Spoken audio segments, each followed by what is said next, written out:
Hello, everybody, and welcome to a Theros Beyond Death draft here on the channel. Before I dive in, I have a couple of big announcements. First of all, I do want to remind you that if you enjoy the video, remember to hit that thumbs up button, subscribe to the channel, and leave a comment in the comment section down below. And second of all, I want to welcome special guest Lordtupperware from the Lords of Limited podcast. He's also a renowned Twitch streamer and MTG personality, as was said by Wizards on their website. Welcome, Lordtupperware, to the video. Thank you so much for having me. I'm very excited. What a hype introduction that was. I've got to practice. A great way to start my day. I've got to live up to the Mr. Metronome hype trains that are always coming out of the podcast. If you haven't heard of Lordtupperware, he has a podcast called Lords of Limited. There'll be a link to that in the description down below and in the pinned comment. I highly recommend it. He also streams on Twitch, so there'll be links to that as well. And the Lords of Limited YouTube channel is starting up again, so you can check that out as well. Okie doke, we have gotten into our first pack. What immediately catches your eye here?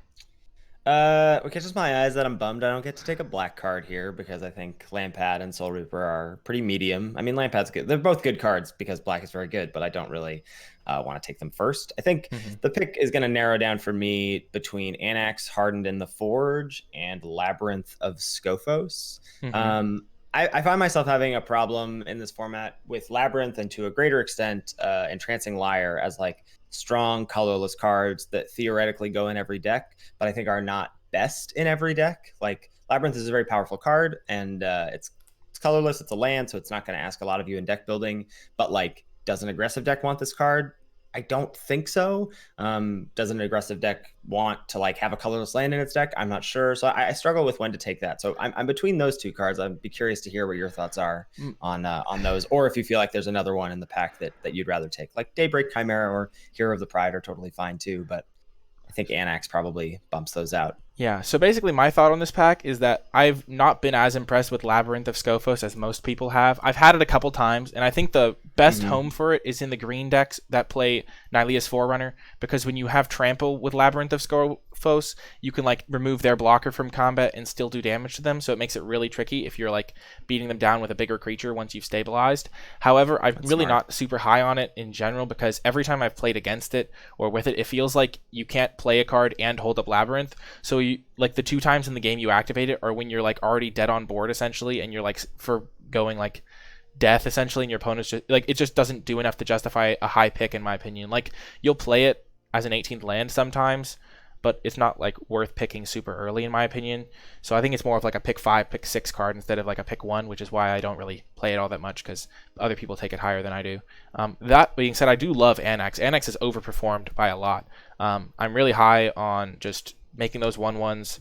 It's pretty easy to get it up to a 4 power on its own, and like even if they like Dreadful Apathy it, they really do have to exile it, because you can still get the effect from the Anax even after it's like died, essentially like been killed by a removal spell, as long as it's still in play. So I do like Anax. I think it's the best card in the pack by a pretty decent margin, and I think after the Anax I would probably take either Chimera or Hero of the Pride over the Labyrinth even. That's pretty fair. I think I would go, and then I'm not really a big fan of Siona. Siona has just underwhelmed me. Yeah, I agree. Yeah, so we're going to just snap up Anax here. And moving on to pick 2, the rare is missing in this pack, but there are some notable cards. There's a Shimmerwind Chimera and the Final Death, Return to Nature. What cards do you like in this pack?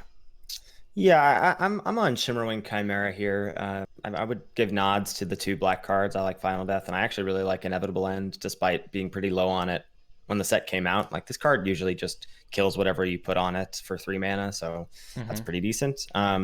Yeah, Shimmering Chimera just I think is one of the best uncommons in the set, and while I'm not super excited to try and draft blue-red, you know, it's pretty early, so we don't need to decide that that's our color pair for now. I just want to take the powerful cards that are being passed to us. Do you like, what do you think blue-red is like a bad archetype inherently, or what are your qualms about drafting blue-red?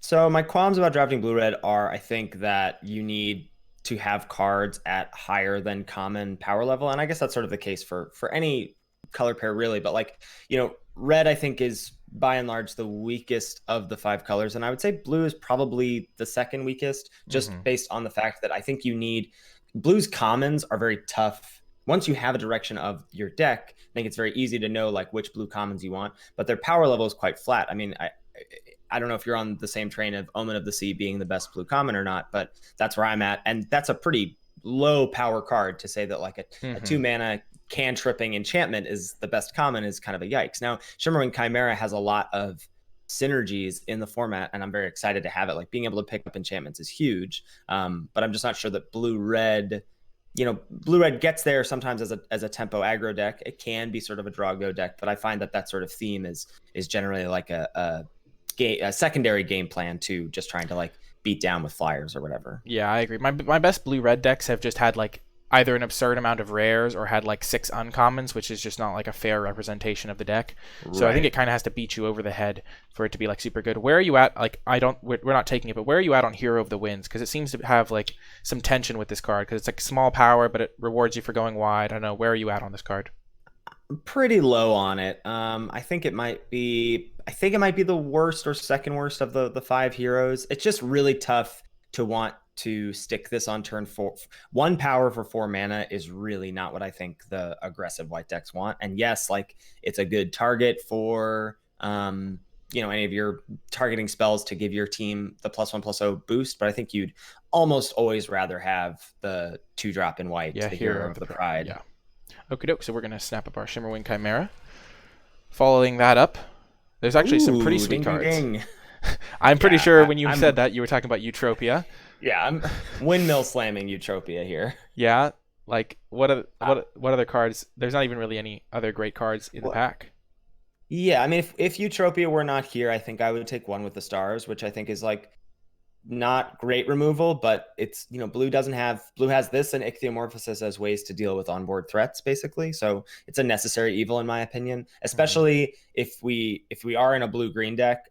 Blue-green has Ixthyo, One with the Stars, and Warbriar Blessing. That's your removal in those color pairs. So One with the Stars is not that bad. Like it looks clunky, but I think it's actually fine. But my big Eutropia is just like the way blue-green decks win. Like this is just the best card for that archetype. Yeah, my big problem with One with the Stars is that I found it like really irritating against certain decks that just have creatures with activated abilities. Like my opponent put it on Anax, and then for the rest of the game, every time they killed one of my creatures, I just got an extra 1/1 or an extra 2 1/1s. Like if you put in a One with the Stars on a creature and they have Shimmerwing Chimera, they just bounce it.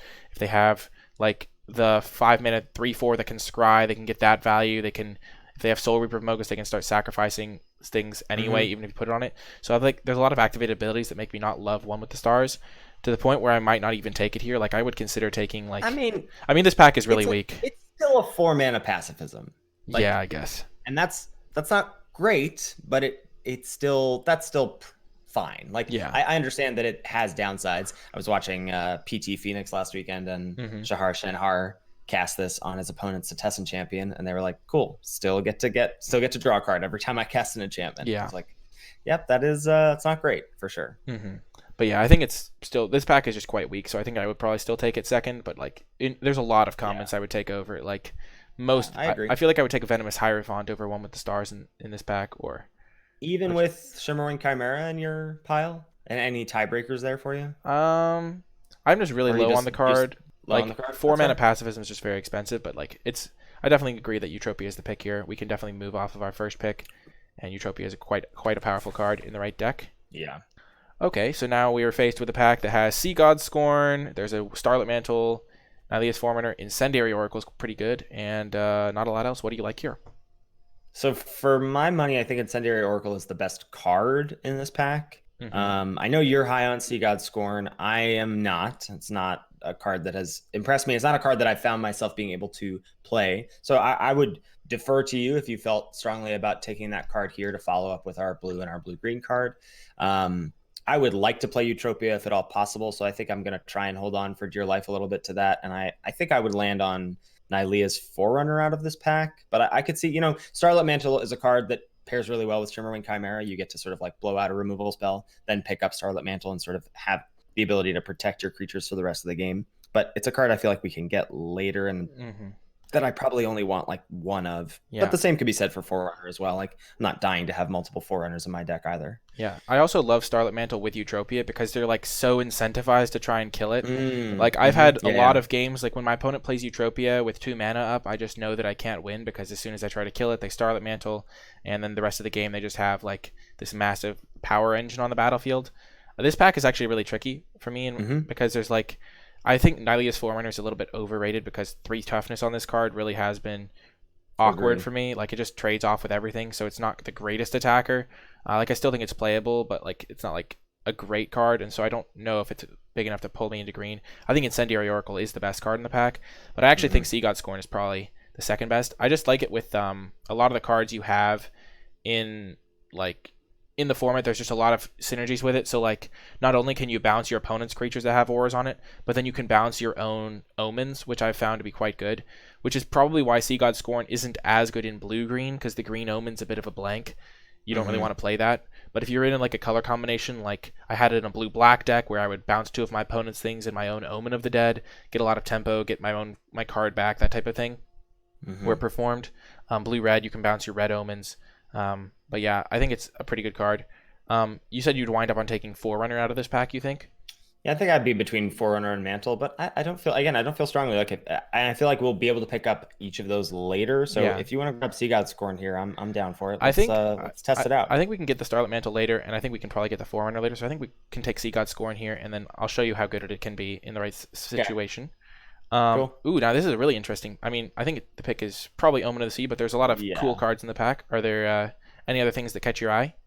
Yeah, I mean, Hero of the Nyxborn is a fantastic card. It's the best of the heroes. It's exactly what the red-white deck wants to do, and then it's got its companion piece in the pack, Wrap in Flames, which folks haven't seen this deck yet. It is very real and very good. Being able to remove 2 blockers from your opponent and get the heroic trigger from Wrap in Flames is phenomenal. But I think we're just going to take Omen of the Sea here and be pretty thrilled. I don't like Eidolon of Philosophy that much, and I think Relentless Pursuit is pretty overrated. Like, if you don't have, so one, when you miss on getting both a land and a creature from this card, it feels very bad. And 2, if you don't have Escape in your deck, I don't think you want to be running this card, because you don't really care about the fact that it's filling your graveyard.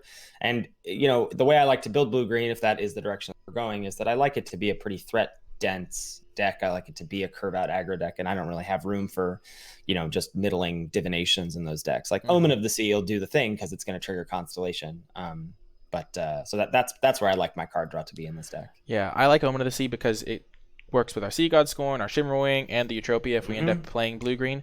I will say that, like, for those that don't understand the combo, basically because the way the hero thing works is you say whenever you cast a spell that targets it, this thing targets upon cast, and you can target one of the targets on hero, so it won't die because it takes only one damage, then you remove 2 blockers, so that's just a cool synergy. I will say that after the Omen of the Sea, I actually, second pick out of this pack, I kind of like the Final Flare. I'm like way high on Final Flare over the course of this set. It's gone up and up and up for me. I think it might be like, if not the top 3 red commons, like maybe 4th place in the red commons, which is kind of nuts. But like, it has really performed. If you prioritize omens highly, you can get pretty good damage output with this. And I think it's one of the cool like little things to just find ways to use Final Flare in your decks. But definitely agree. And I also agree with the Relentless Pursuit. If you have only 13 creatures in your deck, then you're going to miss a decent percentage of the time on creature. And that's just 3 mana, draw a land, mill 4 cards, essentially put 4 cards in your graveyard, which is not great. This awkward tension because it's best in green black, but in green black Funeral Rites, the draw 2, mill 2, lose 2 is just going to be better every time. Yeah, I agree with that as well. But yeah, I like Omen of the Sea here, and then I would probably take Final Flare second out of this pack. But yeah, I think it's kind of pedantic there at that point. Ooh, and now there is an Omen of the Forge. That's a card that caught my eye. What do you like out of this pack? Yeah, I'm in for Omen of the Forge. Like, I don't mind being blue-red splashing Utopia if we like look out for picking up a couple Traveler's Amulets or whatever. So I think Anax is very, very strong. I think I'm lower on Omen of the Forge than probably everybody. Like, I want 1, and then beyond that, I think they have pretty serious diminishing returns. I just don't think a lot of games care about shock. Like, sometimes you're against an aggro deck and you're like really happy about this, but a lot of times the things that matter are just much larger than this. But I agree that it's the pick here for sure. I've found that in blue-red decks in particular, Omen of the Forge can be a little bit better, especially because you tend to want Brine Giant in those decks because a lot of your like great creatures in blue-red just happen to be enchantments. And we also already have a Shimmerwing Chimera, a Sea God Scorn. Yeah. So like Omen's going to be great in this deck. So and then it works like the higher you pick Omen of the Forge, the better Final Flare gets. Because sacrificing Omen of the Forge to Final Flare feels like kind of almost like cheating sometimes. Where are you at on a card like Memory Drain? Because I've seen a lot of varied opinions on this card. I don't love it, but I have played it happily. Like if you are a heavy blue control deck that has the rares to finish the game, like I had a blue white deck the other day that had like, 3 Thirst for Meaning and 1 Deny the Divine, 2 Memory Drains, a Vexing Gull. Like I had all those pieces, but then I also had a Thrix and an Elspeth Conquers Death as like my ways to like close out games. I think like when you're that heavy blue draw go deck, I think Memory Drain is serviceable, but you'd rather play Deny the Divine, I think, every time over this card. And what about a card like Stern Dismissal? Because this is a card that like I feel like looks really good when you first read it, and then maybe doesn't get as much consideration when the packs actually roll around. I don't think Theros Beyond Death is as much about suiting up creatures as original Theros was, for sure. And a lot of the enchantments do their thing on ETB. So like, all Warbriar Blessing is going to fight the creature, and then it just leaves behind a +0/+2. So if you don't have the Stern Dismissal at the time of casting the enchantment, you're very rarely going to blow someone out. Now, that being said, if I feel like I'm a mid-range to an assertive deck in blue, like blue-green or some versions of blue-red, less so I think in blue-white and blue-black, but in those decks, I always want exactly 1 copy of Stern Dismissal. Just like very, very cheap interaction is good to have in those kinds of decks. Yeah, it's a nice insurance policy against things getting out of control. Okie doke. And now moving on, there is actually quite a weak pack here. There's Stern Dismissal and Stampede Rider in our colors. In the green for Eutropia, there's Moss Viper and Nyxborn Colossus, and then 1 uncommon left, Dawn Evangel. Card that's actually I started off really low on it, and then it moved up slightly once I realized the combo with Sentinel's Eyes, but still definitely not the pick here. I feel like now might just be a good chance to pick up the Stern Dismissal we wanted. Yeah, I agree with that. I think we just grab the Stern Dismissal here. Moss Viper is a card that I thought would be much better than it was. Have you been playing this card at all? I'm pretty unhappy if I have to main deck that card. I think it's better in sealed than it is in draft, and I think that I'm happy to have it out of the sideboard though. But yeah, it's just like a 1-mana 1/1 Death Touch doesn't really slot into any of the green decks. Like green red doesn't want it because green red wants to be beefy. Green blue doesn't want it because it wants to be beefy and care about Constellation. Green black doesn't want it because like you've got other creatures that you're fine trading, like Loathsome Chimera. You're just like, cool, want to trade this off and then I can recur it. Like there's just no deck that it's really like you're like, oh yes, Moss Viper, that's my game plan. Yeah, and there's also some ways to punish 1 toughness creatures, so it just gets even worse because of those. Right. If you face a Mogus's favor, you feel pretty bad. Yeah, or just like the Manticore that pings things. Yeah, things like that. Okie doke. Now we see a few black cards here. There's also Escape Velocity, Naiad of Hidden Coast, Riptide Turtle. What do you like in this pack? It's tough because I think both Naiad and Riptide Turtle aren't at their best in blue-green, but it does look like if we end up in blue-red, I think I'd prefer to have the Naiad here, Riptide Turtle, because I think I prefer to have that deck be a bit more assertive than defensive. Like Riptide Turtle is good if you're trying to control the board, and I think Naiad is much better if you're like, cool, Naiad, and then turn 4 I get to double spell with like Vexing Gull and Deny the Divine or whatever. And I also like that it's an enchantment for Eutropia too. Where are you at on Escape Velocity? I'm not super high on it. I like it fine in the heroic decks, like as a repeatable way to target the heroes. But even then, I think I'd rather have Sentinel's Eyes basically every time, because the difference between 1 mana and 2 mana to escape is actually quite big. Yeah, and also the toughness boost can be surprisingly relevant, and you usually don't care about the haste as much.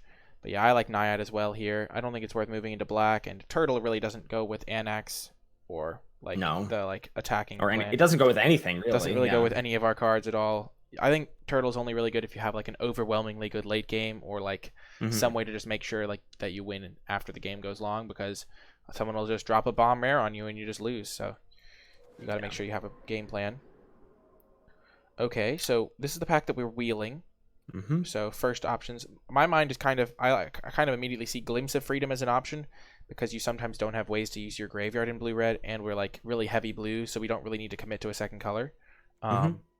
Do you see anything else other in this pack that you might want, like another Naiad? I wouldn't be mad about a second Naiad, though I guess we'd probably not play it. I think you're right. Like blue-red almost never has ways to escape. And so a lone copy of Glimpse, especially with Naiad of Hidden Coves, like it costing 1 on the front end or 2 on the back end is pretty good. So I do like actually grabbing a copy of Glimpse, and I think blue-red is the best home for this card. Yeah, it also triggers anything you get that targets your opponent on your. I get like the cares about casting your opponent's turn. Right, yeah. Is Arena Trickster a card that you're even considering here?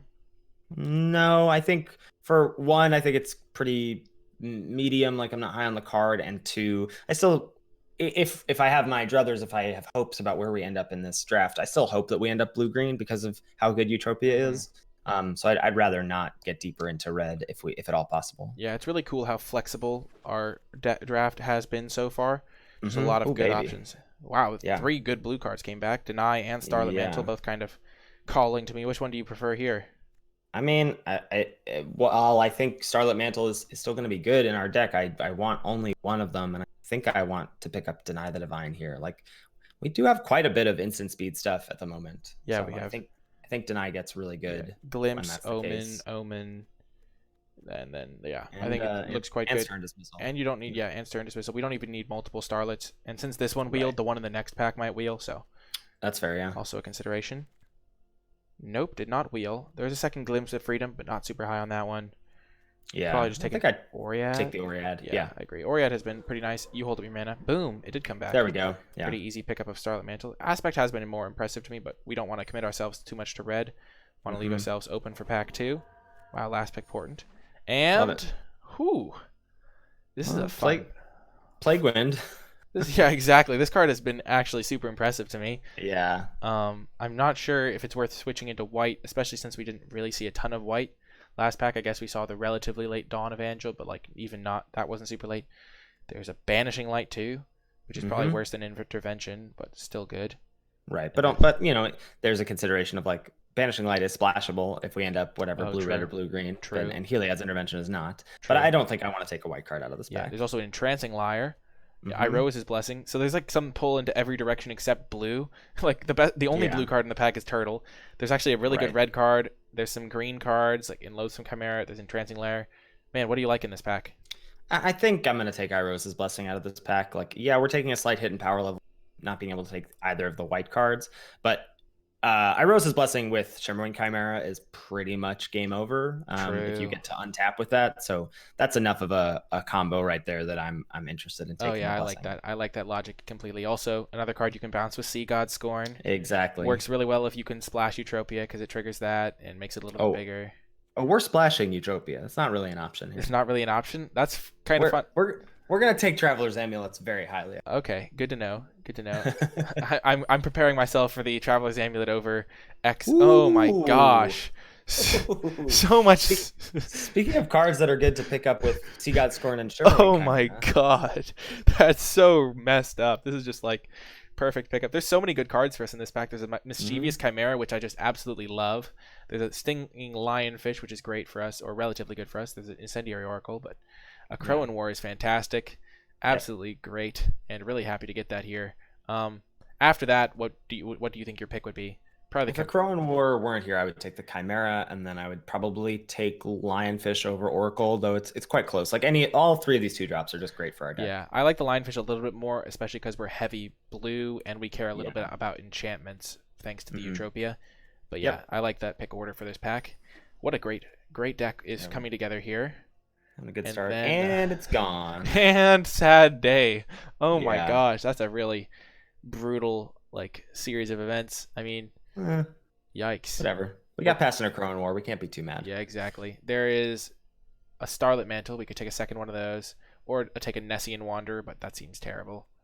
So yeah, I think I would take Wanderer here just on the very slight off chance that we end up blue green and splash Blessing in a Crow and War. That could happen. I could see that happening. I agree. I like Nessian Wanderer here. There's really not a ton of other options. Right. Yikes. The beats keep coming. Yeah, Whirlwind Denial is not the worst with the Drago plan, which we do seem to have a bit of synergies with. Actually, this cast costing only 2 mana with a Naiad in play is pretty nice. Yeah, I agree. I think there's also sometimes countering a triggered ability is something you can do if they have a Saga in play that you really care about, or maybe I think the the best thing to do is Metamize Prophecy on chapter 3. They cast the thing, and you get to not only counter spell, but Oh, counter the draw too. that's the dream. I never even thought about That's the that. dream. I love it. Oh my Yeah. gosh, that's the new dream, the new goal of the draft. Even Heck yeah. higher than picking Traveler's Wayfarer Finder, like Traveler's Amulet. Will be just looking for the opportunity to wreck Metamize Prophecies. Well, Ooh, that's nice. ooh, there's two. Actually, quite a few nice I cards. know Yeah. it went from 0 to hero real quick there. There's a Dreamstalker Yeah. Manticore, which is kind of good, like pretty good in this type of deck. There's a Vexing Gull, and then Scophos Maze Warden is the undervalued card of the week with the bots. You can pretty much get this card whenever you want in the draft. Oh, really? That's Yeah, so weird. it's really funny. You can get like 3 of them in a draft sometimes because the bots just don't take the card.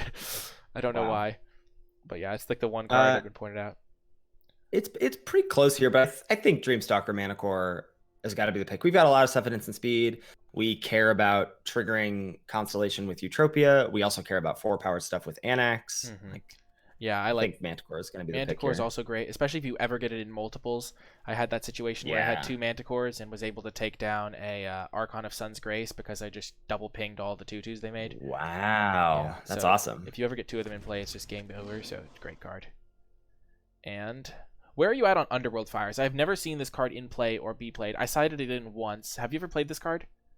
I never cast it. No. Have you had it cast? Oh, actually, that's not true. That's not true. I played against a deck that had it was a green deck with like where I think we saw 1 Moss Viper and 2 Caryatids. Okay. So I brought this in. It also is pretty good against Loathsome Chimera on the front end. So I think Okay. against some green decks, I have sided this in once, but like, it's so situational. Mm-hmm. What do you like out of this pack, though? Do you like Kraken, Turtle? I think I would take Kraken over Turtle here. We do have a lot of enchantments. A lot of enchantments. I'm not sure I'm not really crazy about running either of these cards in the deck that we have right now, but I think feel more likely that we'd run the Kraken than the Turtle. Yeah, and where I know it's not related to our deck at all, but where are you at on Pious Wayfarer at this point? Because I started off real low and then I kind of bounced back on this card, so I'd be interested to hear where you were at. Well, there's some scuttlebutt in the Lords of Limited Discord that this may be the second best white common. I think that's a bit overhyped. It's a bit of a hot take. Yeah, I understand. But what I will say is that I did come in hopeful about this card, and it's definitely delivered. And in terms of what I look for in top commons, one of my criteria is that it's a card that I want as many copies of. And Pious Wayfarer definitely fits that bill. Like once I have the first copy, the second copy doesn't get worse. Whereas a card like Omen of the Forge, I feel like maybe it does. Pious Wayfarer, I'm like, can I get 4 or 5 of these? Because then that's my deck's game plan. I just go I had a really great black-white aggro deck with 4 Pious Wayfarers, and then Lampad of Death's Vigil, which triggers the Wayfarer, and then Lampad is going to be my way to lava axe my opponent at the end of the game. I just think Wayfarer is a sneaky good card in the format. Yeah, I had a deck with 4 copies of this. I played mono white with 4 of these, 2 Reverent Hoplites, 2 Omen of the Suns, and Indomitable Will, and this card was the one that I wanted every single time, because I would be attacking with 20 tokens, no joke, because I would Reverent Hoplite into Reverent Hoplite or Reverent Hoplite into Flicker of Fate, and then I'd attack with all my tokens, and then they could just, no matter what they blocked, I would just cast Omen of the Sun, put 2 +1/+1s around, and then they were dead. The Omens make this card ridiculous. Turning Omens into combat tricks is awesome. Yeah, I think Omen of the Sun is a really sneaky good white common as well. I think that card might be the 3rd best white common. Ooh. Yeah, I think I might have that over Heliod's Pilgrim even, which is kind of that seems like a take. It is the hottest of takes. I've had it there for a while. I have yet to be confronted with that pick in a draft, but I think that card is really sneaky good, and I think Pious Wayfarer exploits it well. But we're not in that color, so we're just gonna take the Shimmerwing. Shoal Kraken. Yeah, Commanding Presence is a card the bots don't take. Just update for if you're thinking about it. Wow. They think this is not a weird occurrence to see this 7th pick, which is kind of funny, but so I have Commanding Presence as the 2nd best white uncommon, just behind Banishing Light. I think this card is insane. I have this card below Reverent Hoplite, but probably above other things. But that's just because I've had great experiences with the Hoplite. But yeah, Commanding Presence is definitely not a card that should be going this late. For our deck, though, there's War Leader or Arena Trickster. I haven't really loved Chain to Memory. No, I mean it's fine, I guess, especially if you've got a lot cast on opponent's turn payoffs, but we've only got the Manticore right now. I think I would take the War Leader over Trickster. Okay. We've got the 1/5, the 3/5 we just picked up, but I actually think War Leader's not the worst, especially if we've got things like Irose's Blessing, or you can sack a Crowan War after the 3rd chapter goes off, or the creature sack the thing that we steal with the Crowan War. So yeah, I like the Scopus War Leader here. Trickster has been like a little bit better than I thought it would be, but it's still very clunky. Yeah. And as we saw, you can get these like second to last in the pack, so no need to prioritize them. Oh, quick Furious Rise check. Quick Furious Rise check. Quick Furious Rise check. We've got Anax, Manticore. Anax being a 4-powered creature is a little ambitious. Nah, we'll get there. A Rose's Blessing can pump up the volume. It's probably not a good. Yeah, this is another card you can get super late, just as an FYI. I actually decked myself with this card because I had 2 copies in play, and I just decked myself because, yeah. But yeah, basically, this is not like a... One of the things with Arena versus in paper is some cards are like a signal in paper versus in Arena, and I think this card is not really a signal on Arena. Kind of like how Commanding Presence may be a good card, but it's not like a signal that white's open necessarily. But gotcha. I like getting a second Omen of the Forge here over Aspect. Yeah. Oh yeah, I definitely want to take second Omen. Our Omen deck is getting better and better. Omen plus Dreamstalker Manticore. That's true. Now we can turn those into lightning. Yeah. Oh, the fixing for our Utopia. That's right. Yeah. We haven't seen a single amulet yet. I don't think so. I don't think I've seen them. Yeah. Blame the bots. Hashtag blame bots. Like, this could totally happen in a normal draft, but like now that it's on Arena, you can just blame the bots for everything. It's perfect. Sure. There's nothing for us. Let's just take... I would still take Green Omen here. Yeah, there's some weird... Ooh. Nice, we got the same Lionfish back. That's great. And yeah, there's nothing really... Don't like that card, yeah. Oh, I knew it would come back. There's the Trickster, yep. See?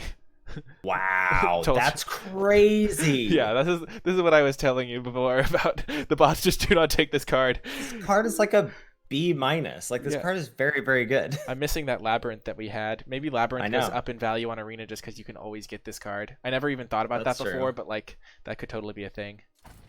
Yeah. Yeah, last pick, Rapid Flames. Okie doke. Wow, we are great at opening for our deck. Dang. Yeah, right? This is a huge miss. I think Heroes is the best card. Yeah, I guess. But like, do we want to play it? I don't know. I mean, I guess it's fine. It's probably better than the 3/5, the Shoal Kraken. Yeah. Where are you at on Treacherous Blessing just in general? I'd be interested. Love it. Yeah, do you play it Treacherous Blessing. Do you play it in any deck? I would play it in any deck. I would try and have some way to get rid of it, but that's not really hard because in black, green, and black, white, you have revokes or return to natures that you can just target this with, which turn it into a draw 2 instead of a draw 3. That's fine. And in like black, red, it's just very easy to find a way to sacrifice enchantments. We already have one in Scophos War Leader. So yeah, I really like Treacherous Blessing. Yeah. In black, blue, it's probably at its worst because blue has a bunch of card draw, so you don't care about this, but in all the other 3 decks, I've found this card to be phenomenal. Yeah, I agree. I think people like give it too much hate for just like the life loss part, but I think it's relatively easy to find ways to gain life. Like Lampad of Death's Vigil can gain you some extra life. Aspect of Lamprey is a card that I actually prioritize once I have Treacherous Blessing, because like one hit you gain 4 life. All of a sudden your Treacherous Blessing is just like won you the game. So yeah, I think this card's good, but we're obviously not splashing that because we're just trying to splash this Utopia. Just gonna jam and hope for the best. And nothing. Kind of another. So we've got a couple options. Yeah, here. There's a lot of options. Cool to discuss. I mean, I think for us it's Dream Shaper Shaman versus Ichthyomorphosis. So I want to check out our removal suite. We've got 2 Omen of the Forge. We've got the Irose's Blessing and a Crowan War. Those are our ways to interact, and then I suppose Stern Dismissal and Sea God Scorn behind that. Yeah, we don't have a way to kill big things. Right.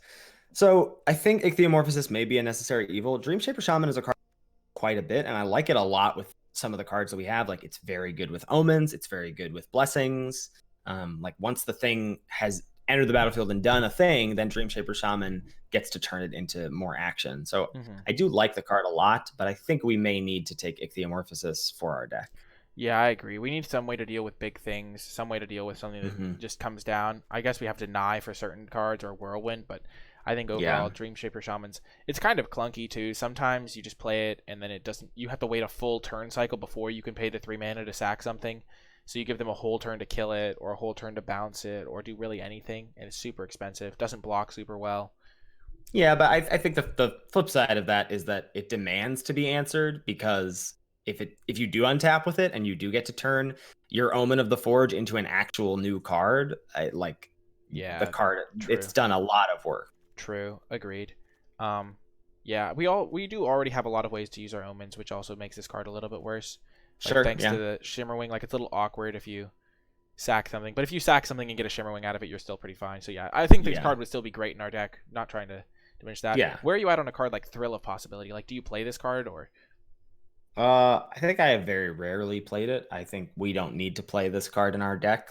One, we only have the one thing that cares about casting spells on our opponent's turn in the Manticore, and we have card draw or card advantage or card selection in other aspects of our deck, right? We've got Glimpse, we got Omen of the Sea, we have the Omen of the Forges for scry value, Soul Kraken if we want to play it.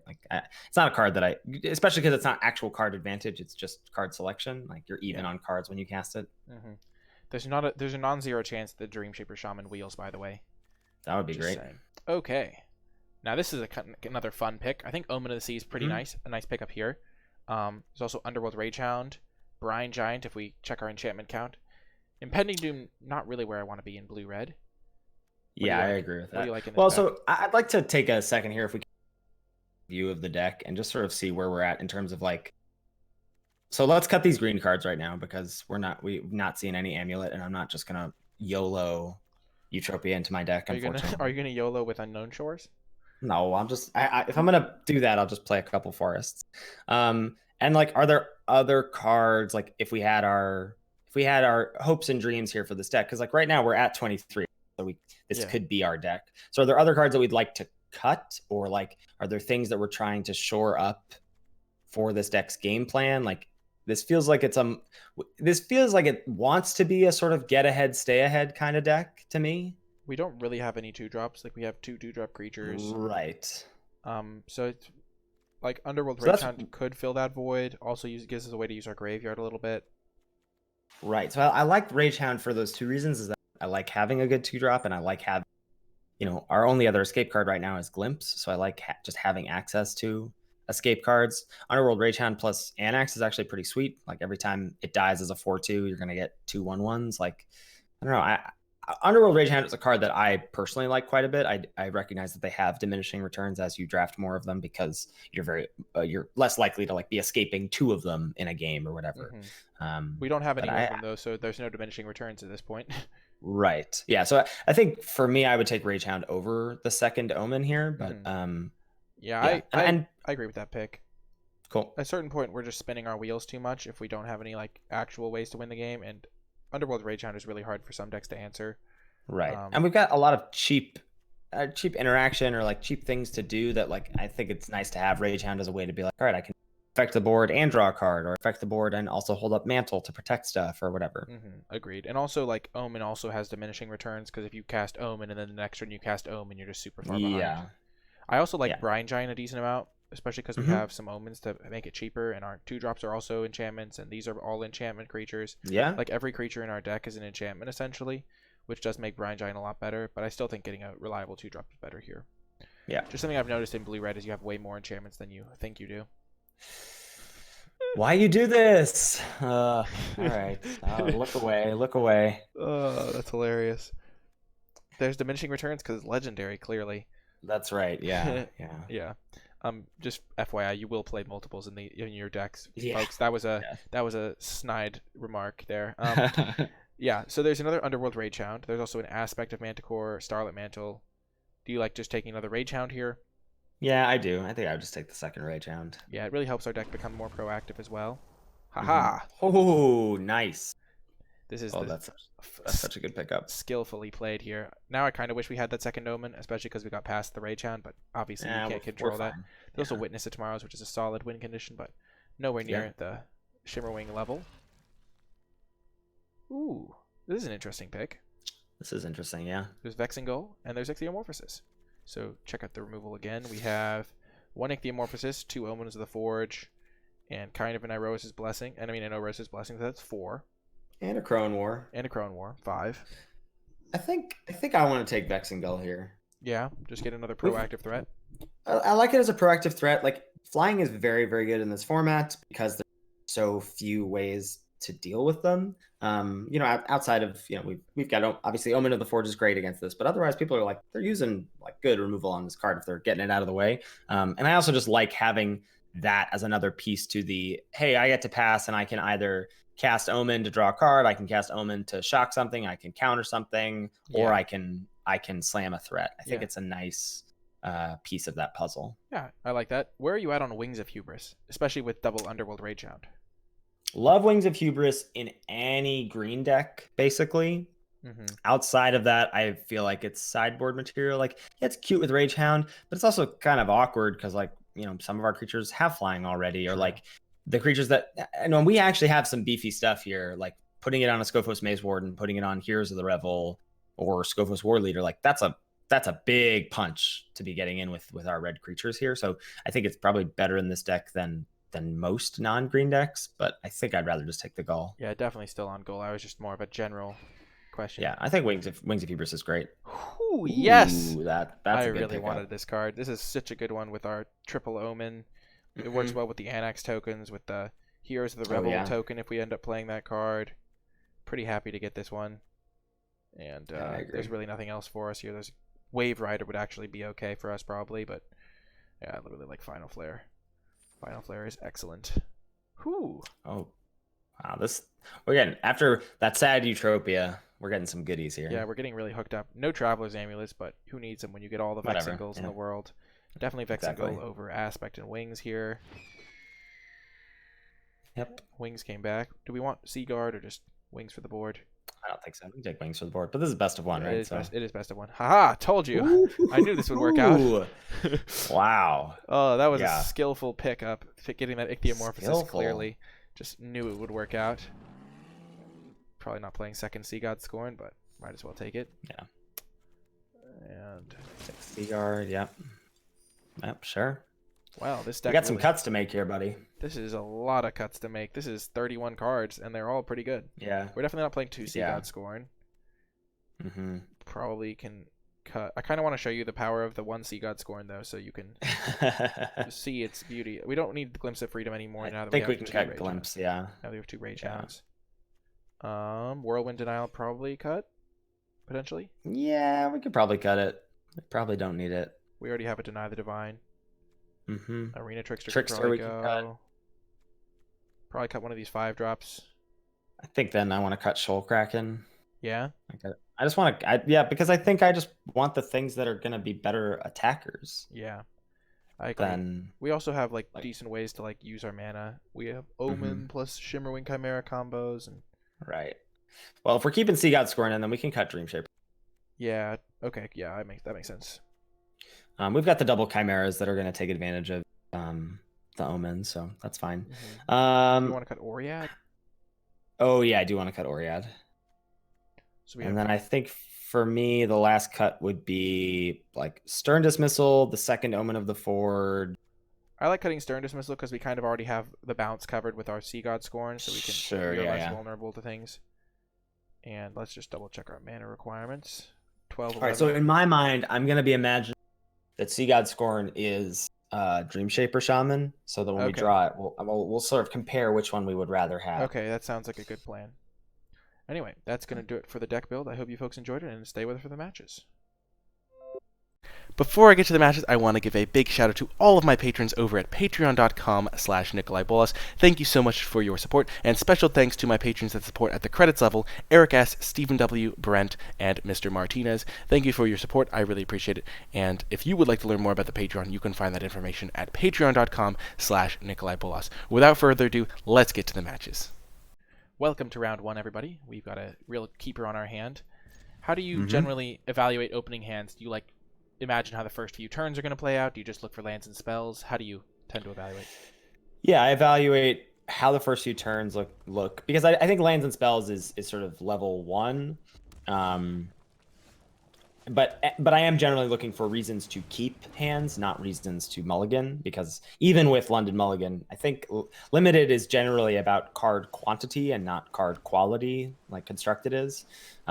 So I look for reasons to keep the hands that I have. Mm-hmm. And we've got a really nice curve out going here. Yeah, this is. I sense an omen in the forge. Oh no, thrill. Okay. This something much less exciting. This is pretty much ideal. Now, if they just pass here, do you attack with Stinging Lionfish into 3 open mana, or is that just too bad if they have Omen? If they have Omen, it's pretty bad, yeah. I think I would probably do that, though. It's honestly not the worst if they go Omen and then double block your 2x1s, because like Lionfish is a third of a Rage Hound coming back or whatever. Yeah. Surprised to see. Oh, I guess the opponent trades off there with the Oracle, yeah. because it exiles. That's fine. Yeah, you're just going. Sure. So far, not a lot of big decision points. Just playing our cards. Yeah. Literally curving 2 through 5, pretty much. Yeah. And then hoping that we draw some action. If we draw the Sea God Scorn right now, it's gonna look quite bad. Not gonna lie. Do you attack? You offer the trade here with the War Leader? They can't double block. They can only single block. Oh right. Oh yeah, because the 1/1 can't block. Oh yeah, so definitely attack. Yeah. If we had like an Omen of the Sea here, it would look great. Big gas. Yeah, you get to draw. You get to tap a thing down. Yeah, we will find something, I'm sure, because justice is a thing in the world. No final flare, please. One-time dealer. Okay, that's fine. Okay. Now I think we hold back. Wait to probably draw some gas. Well, they might serve with the heroes. Who knows? If they serve, then yeah, we'll attack. Okay. Aha. Hello. Well, that's pretty good. Interesting. Mm-hmm. So we play that. Then we just. I don't. Still not attacking. Still can't attack. There's like some like fancy scenario where you can like sacrifice like 3 creatures. I think we play this mountain so we can hold up this thing, but I think we have some ways to use our. We don't have Shoal Kraken, so. No, yeah, there's no reason for us to not play lands. Yeah. I think that's one of those things where like as soon as you have card draw in your deck, you just always play the lands. Yep. Oh no. All right, that card is yikes for us. We could use a Fishify or something. Irosa's Blessing. Ooh. Starlit Mantle. So they have 7 power here. They're gonna double block, but we can like do a tap thing where we like tap one of their guys if they go for. No, we can't tap on our turn. I know, but like if we wait and they go for removal, we can like tap their guy, or we could do this on end step and they get a nice. Oh, sure. Yeah. Serve. Well, my guess is they're gonna pump. They're gonna activate Pegasus. I don't think we can attack. Yeah. So we probably pass. But like, there's a question of like, do we just use this? Gaining 2 here? Probably not yet. Yeah. We also can play a late game. Just because we're like the beatdown now doesn't mean that we can't beat them in the late game. Mm-hmm. Like we have some cool combos to draw into. I mean, it looks like they don't have anything left, so I don't hate just like dropping Mantle on Anax here, tapping the 4/4, and then you get for. Oh, I guess that still have the 2/3. You could drop Mantle on War Leader, tap the 4/4, and then you can attack with War Leader. Yeah, I feel like just wait. Like we're not under any pressure right now, right? Like, but if they end up killing our War Leader later, then we end up in a bummer. Like if they have Final Flare, then we really blow them out. And I feel like I agree. We can probably just win the late game as well. If we keep drawing lands at this rate, it's not going to be, I mean, as easy, but they're going to draw lands too. I mean, them gaining life is a bummer, but we have plenty of time. Yeah, and we're not like an all-out beatdown deck. Like if we were also a red-white deck, it'd be much worse for us. Right, yeah. And they could have Dreadful Apathies or really any number of bad things. Mm-hmm. We have some number of flying. Like we can draw a Vexing Goal. Okay, Omen. Yeah, we probably will want to drop that next turn just to be able to scry with it and tap something, right? Yeah, probably. So the question is, do we want to tap Pegasus or do we want to tap the 4/4?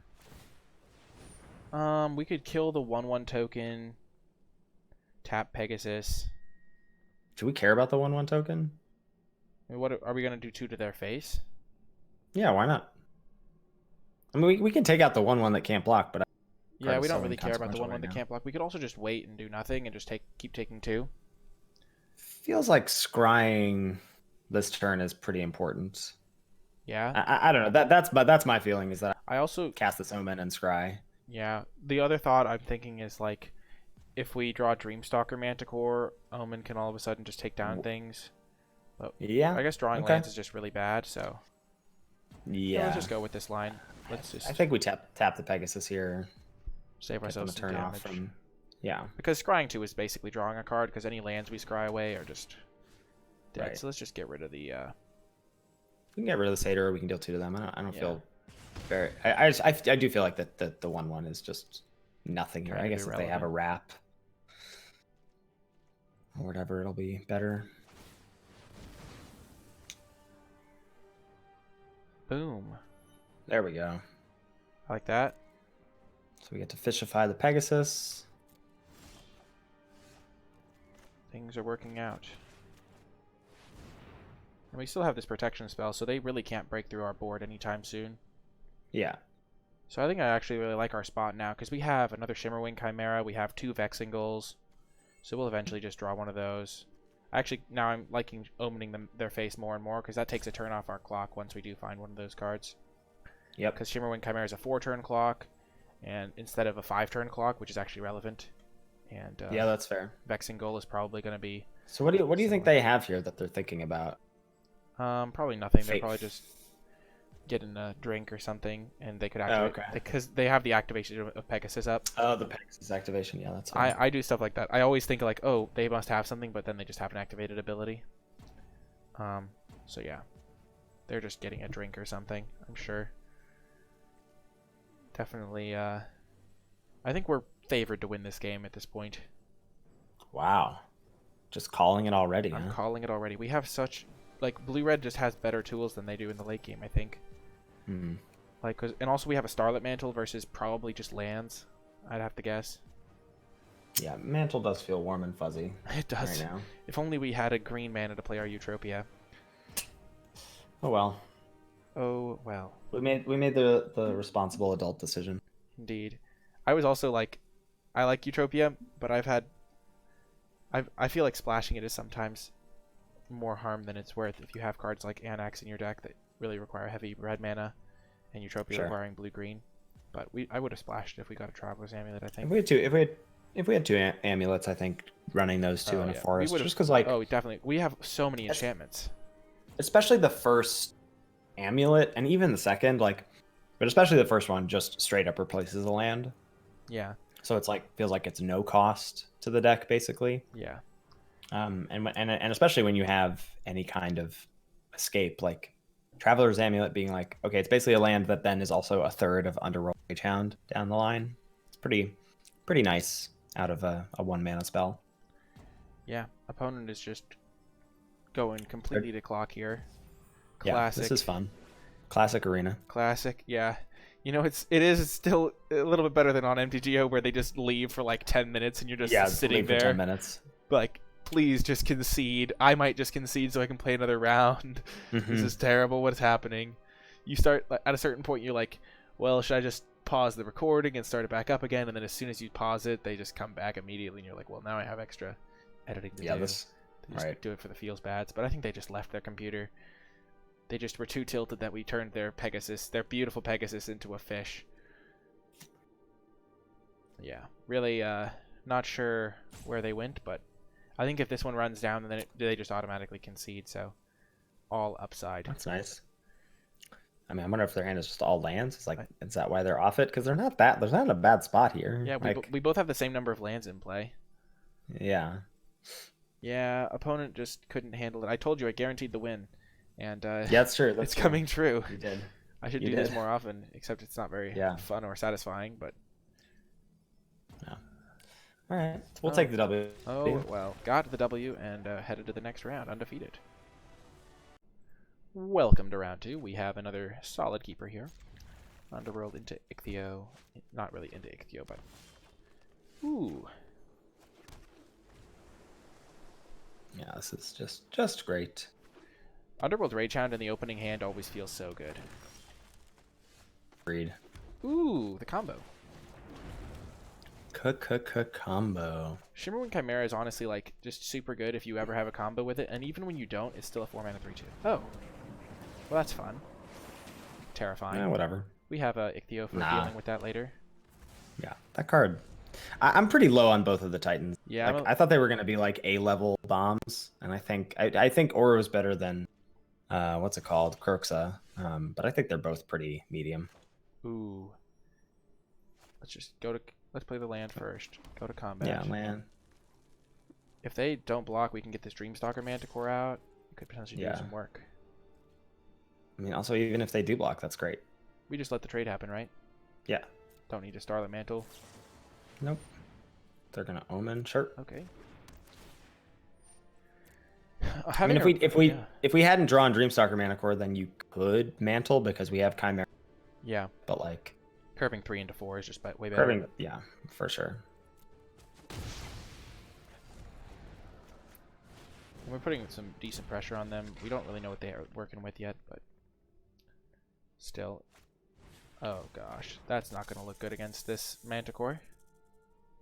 No, very much so. Yeah, that's not where you want to be. We just play the Shimmerwing now, so that we can set up a Starlit Mantle later, and then we can just start using it as a ping machine. I hope they don't have a counter. Yeah. If they have a counter, they have a counter sometimes. I mean, we could have played a little more like, we could have just passed with Mantle available as a way to like protect this Chimera, but I don't. Not that big of a deal. We're gonna have to wait till turn 6 then, without really doing anything. Well, we can always Mantle end of turn, kill the Viper. True. Like, I didn't expect the best. Instant speed removal from the blue-green deck. Not gonna sure, lie. That's fair. They kind of got me with that Unknown Shores. The classic. Very much classic. Okay.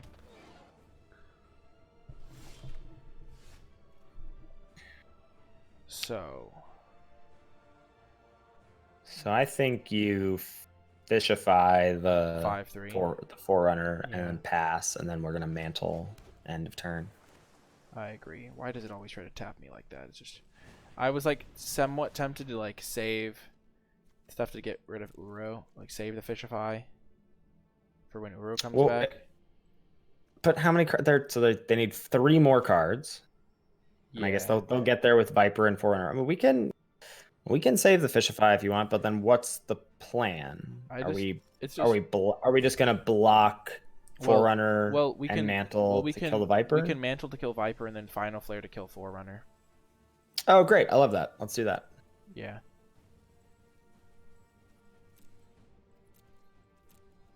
Because that way we still have an answer to the Uro in our deck. I mean, and this is like the only answer we have. And that's our only answer, yeah. We have Deny the Divine. Now, there is an issue here, is that I still go with the plan that we had, but that fishifying the Uro then basically means we can never attack on the ground. Well, because it's going to be hard for them to get 5 cards in the graveyard again. 5 more, yeah. Because now they kind of have a lot, but like...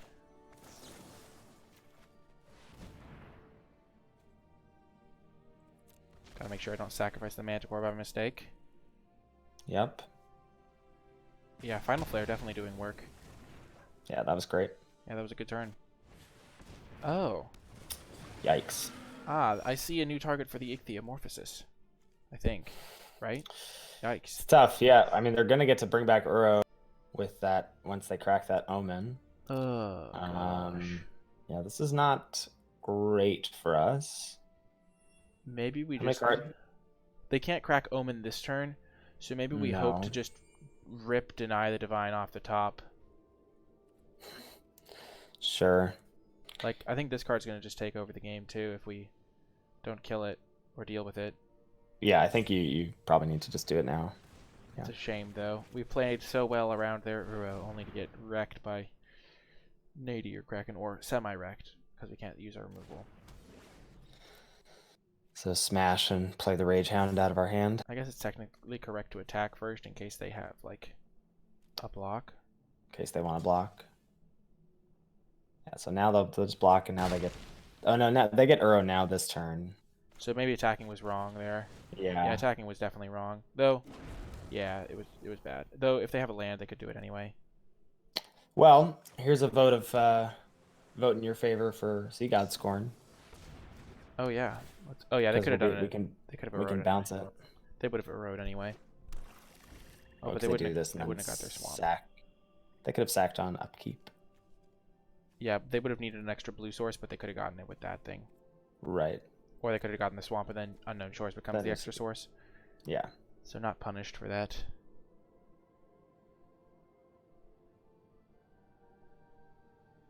Okay, Uro's a real pain. Yeah, Uro's not good news. We can double block it. They're gonna crack Omen first. So this Rage Hound is gonna suicide in. We can bring back other Rage Hound, and then have a double block. Yeah, but they could just wait and not attack, and then we just have to.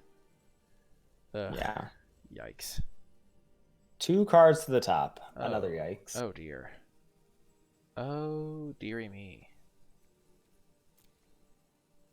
I guess that's the big flaw with our deck. I guess. Oh, you know what would be really sick is if we ripped a Crow and War off the top. That would be sick. All right, I definitely agree with that. And then we drew a way to sacrifice Uro. I was thinking about good cards we have in our deck. Ah, Stinging Lionfish. That was top of the charts when I was thinking of cards I wanted to draw. It actually would be sweet if we had like instants to go with it because you could just keep tapping him. Yeah. But let's just see what they say to this.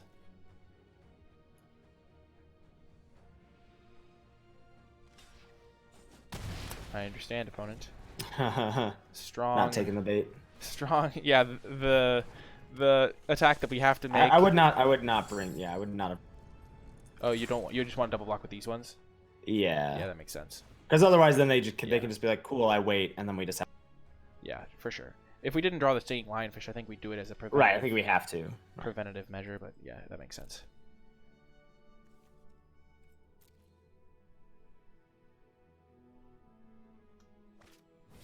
Ah. That doesn't look. I mean, I guess if they can turn their Omen into something. Okay. Anax isn't bad. Yeah, it's a 3/3. We're having a bit of a staring contest here, but it's actually kind of. They're going like for a sweet deck. They don't even have a mountain in play, and they're playing their Dream Shaper. Yeah. They're very doing the work. Yeah. Shout out to Blue Green. Shout out to Blue Green. Always got to get that extra public relations for Blue Green. They have that Uro in play. They have their Nadir Kraken, and then they just like, let's just get a Dream Shaper Shaman in here. Oh my gosh. All of the fodder for their Dream Shaper. Unknown Shores doing the heavy lifting. I know. I'm like, do they even have a mountain in their deck? Like, they've played Fateful. They played 3 red spells. Yeah. And yet they got Swamp with their, like, Omen of Right, yeah, Night. we still don't know what the black is for. Yeah, and then they... Probably just Ashiok. Oh, you're right. That would be terrifying. Jeez. What is our out here? Do we even have an out? Certainly not that. Do we bring back Rage Hound to just get some, like, 1/1s? What do those do? They do nothing. I was just desperate for a play. I think we just gotta take our lumps here. I'm surprised they're not attacking with, like... Honestly, I'm surprised they're not attacking with Uro. Yeah, I think they should. Just draw your card and trade with 2 of our... Like, you have a 5/4 and a 4/4, and you can get back Uro later. Yeah, this game is looking worse and worse. The more red cards they play, it's like a graph, inverse proportionate, like, chances of winning, number of red spells they cast in their blue-green deck. Just like, they really didn't get there on blue-green cards if they're splashing Heroes of the Revel, though. Oh gosh, they're just literally a green-red deck. Yeah. I support your right to concede. They're just a green-red deck. They played more red spells than blue spells. Yeah, that's true. But like a significant amount. Oh my gosh, maybe they were red-green splashing blue for Nadir Kraken. No idea, but sweet deck nonetheless. Jeez. Sweet deck. I don't know, yeah, you can't really splash blue for Kraken and what's it called? Yeah. Okie doke, round 3 kicks off. What do you think of this hand? It's a keeper. Yeah. Like, certainly, it gets worse on the play, but on the draw, it's definitely a keep. Yeah, we have 9 mountains too. Yeah. Rewarded. Always rewarded.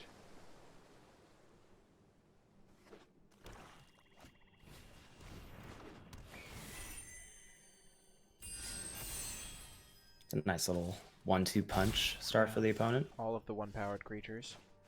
I have a good feeling about our Vexing Gull just eating their Transcendent Envoy, though. Ooh. I'm optimistic. Yeah, this is sort of what I love to do. Like, you get to pass on turn 3, and you get to say, do I want to counter something, or do I want to eat something with Vexing Gull? It's going to be a nice little choice. Yeah. And then it just holds back all of their 1/2s. Mm-hmm. This is where you start praying for no Mogus's favor. Yeah. All right. Perfect. And if they have Indomitable Will, then we could like even counter that. We get to counter it, yeah. This is like the perfect situation for blue-red. Just like 3 different options depending on what happens. Okay. It's fine. Yep, we just let that resolve. They have single black up, so it can't be anything at instant speed. So they're not going to let you eat the Hateful Eidolon, but you can eat the Envoy if you want. Yeah. Yep. Or we could And do we want to eat Wayfarer. Envoy or Wayfarer? Probably the Wayfarer is probably scarier. Yeah. Yeah. Even though now they can like post. Oh my gosh. Wow. Well, it's not that bad. Yeah, not that bad. Because The no value Omen of the Dead. A 1-for-1. Yeah, exactly. Yeah. But boy, howdy, is that an aggro start from the opponent? Ooh, that's a nice draw. Ooh. Which do you play first generally, the Shimmerwing or the Blessing? Shimmerwing, right? They have 1 card in hand. We're probably safe. Yeah, I would say so. Yeah, I sometimes like wonder whether it's better to play the Shimmerwing first or the card that it works with first. Okay, we should have attacked first, but Them being tapped out makes Theros' Blessing feel a little bit safer, but yeah. I think. Ooh, I'll see it. okay. They've got a pretty good start here, but I I agree. think we're gonna. They can't really attack with a lot of their. Oh. Whoa, that's terrifying. They're representing it. Are they just gonna sack? I kind of just want to block. I do too, But, but I would like, block one of the 1/2s. Yeah, definitely one of the 1/2s. Because if they have Omen of the Forge, I mean Omen of the Sun, or another Omen. Yeah, Do you just block the Wayfarer? Do you think? I think so. Yeah, because I think they might just be sacrificing it to Soul Reaper here. Yeah. Like, they have just too many things they can do with their mana here. Can't. Yeah. Oh, and now they don't have Alcy it up. Oh, Right. Beautiful. So we can just ping it. Oh, we can't ping it down. Okay. I mean, yes, you can. Yeah, we can. They can sack it in response. I still think that's good, right? Yeah, I think you probably. So do you? Here's the question: do you give them the choice here? Do you like try and kill Soul Reaper, see if they protect it, or do you just say, make them use their 1 planes? One thing I read was that from Paulo Viter is if you can give them a choice, you should probably not give them the choice because they're only going to not do it if it's better for them. So like maybe they have something that would really benefit them keeping the Alseid around that they just drew, like a commanding presence. So it's they're only not going to do it if it's better for them. So it's probably better to just kill it. I would put this on the Rage Hound, I think. Yeah, so it can keep attacking better. And also they're going to be in incentive, like they're going to want to kill Chimera like immediately. Yeah. And so putting the Blessing on Chimera feels bad.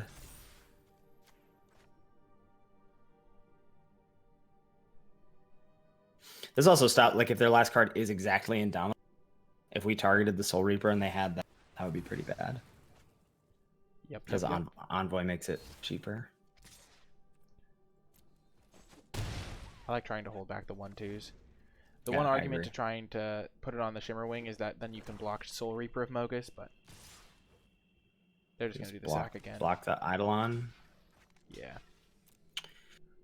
Yeah, I guess maybe block Envoy because of cheapness, and again, Indomitable is a bummer. But they're just helping you machine gun their board. Yeah, but we are at 5, so yeah. There are some life total's a resource. Yeah, there are some scary cards they could have. But yep, we're gonna get back that Iroas' Blessing. Thank you very much. Mr. Second to last pick Scophos, welcome. Just probably Blessing and kill Soul Reaper, or I think do so. we just Yeah. wanted to develop the Scophos? I mean, because they do have mana up to Yeah. sacrifice. If they have stuff in response, yeah, and they have mana up to They also sacrifice. have. They could just sacrifice Omen to Scry, so I think just making them sack it though is better. I think I agree with that. Yeah. And it's still like very unlikely that they have a removal spell.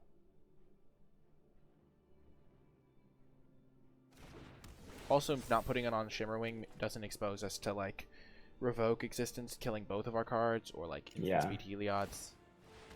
Yep. And I still think we hold back the Chimera. Really? Yeah. It's a 2-turn clock. Okay, but like, are we you think they're not gonna have any block? But like now, like if they play a blocker, they have to hold back their guy anyway because we can kill their blocker. They have to have 2 blockers. And how do we kill? But we can't kill their block. Oh, because of yeah. We can keep buying back the blessing. So like if they attack us for 1, like they could have, I guess they could have commanding presence plus pump spell. No, I'm fine. I don't need to play around. Yeah. Them having here.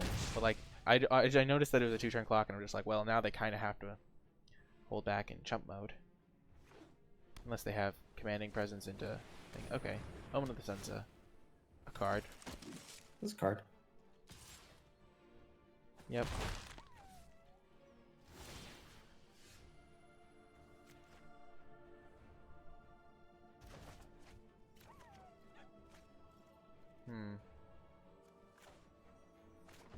Probably just keep going with the blessing plan, right? Or do we? I think so. Yeah.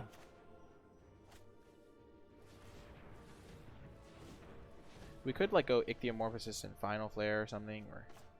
That seems so. I mean, I recognize that is more. Or just play Scophos Maze Warden as a blocker. Kill that thing now.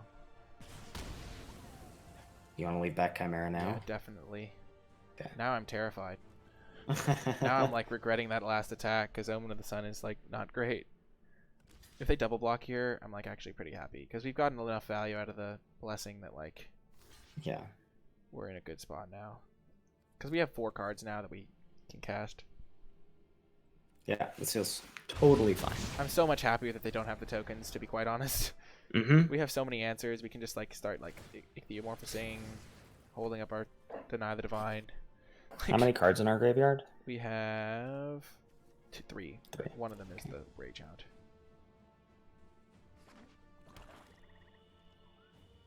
Oh, that feels great. Wow, that just passed. If we get a land, oh yeah. Scophos in the house. Yeah.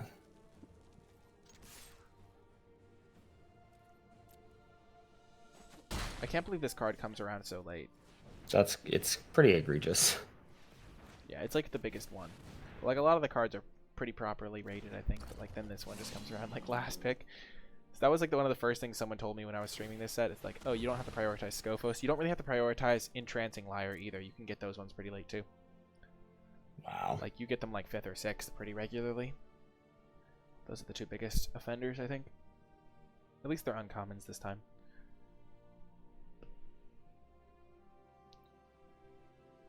Both to the bottom is good.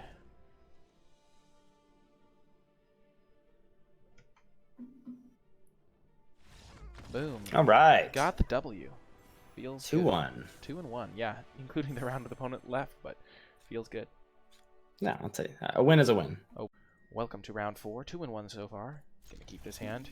We got our double omens, Vexingle, Anax to back up Omen. Pretty good overall. Yeah.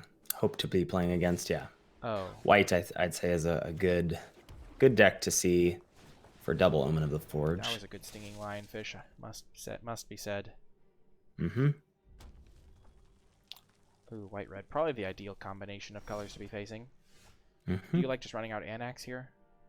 Like attacking first, I guess. And then, yeah, I probably would just run out Anax. Yeah, and then we can start using the Vexingle to like tap blocker and get extra value that way. Yeah, they have their own Omen. Okay. Yeah. Oh, well. I guess that's... I mean, they would have, I guess, just played it in response to Anax. Anyway, so... Yeah.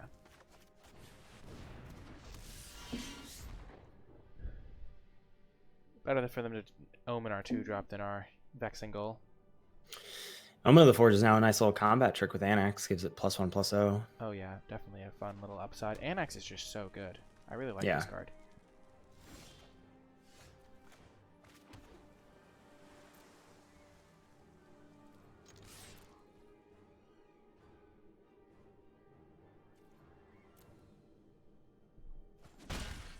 And once we have both Omens in play, he'll be 4 power, so he dies into 2 1/1s, which is always nice. Mm-hmm. Wow, that is... Sure. Yeah, fine turn 3 for us.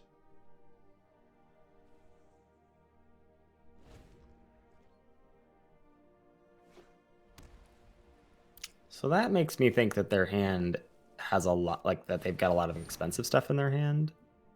Yeah.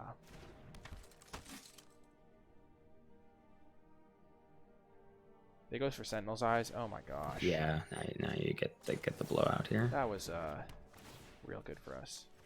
Mm-hmm.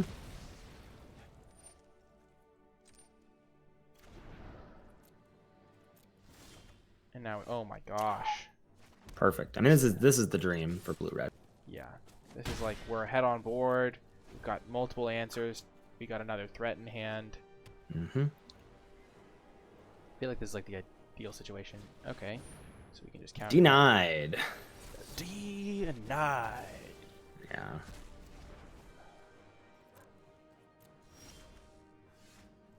And now we can like sacrifice our Omen or and Vexing Goal.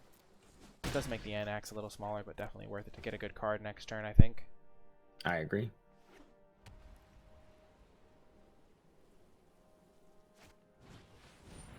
Sure. Hey, target. Go for try and get back your Sentinel's Eyes. Yeah. They're going to. They're gonna do it. I mean, they have 4 They're mana. about to do it. Yeah. Oh, it's gonna be great. Then we have them on a 2-turn clock. Yep.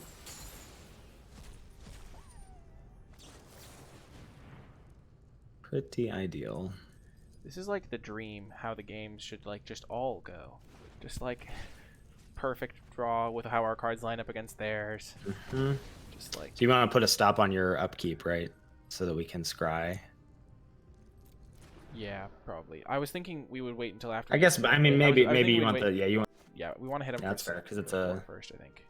Yeah. We still have we have decent odds of drawing a spell, and if we don't, like, we have one or 2 turn clock. For 6.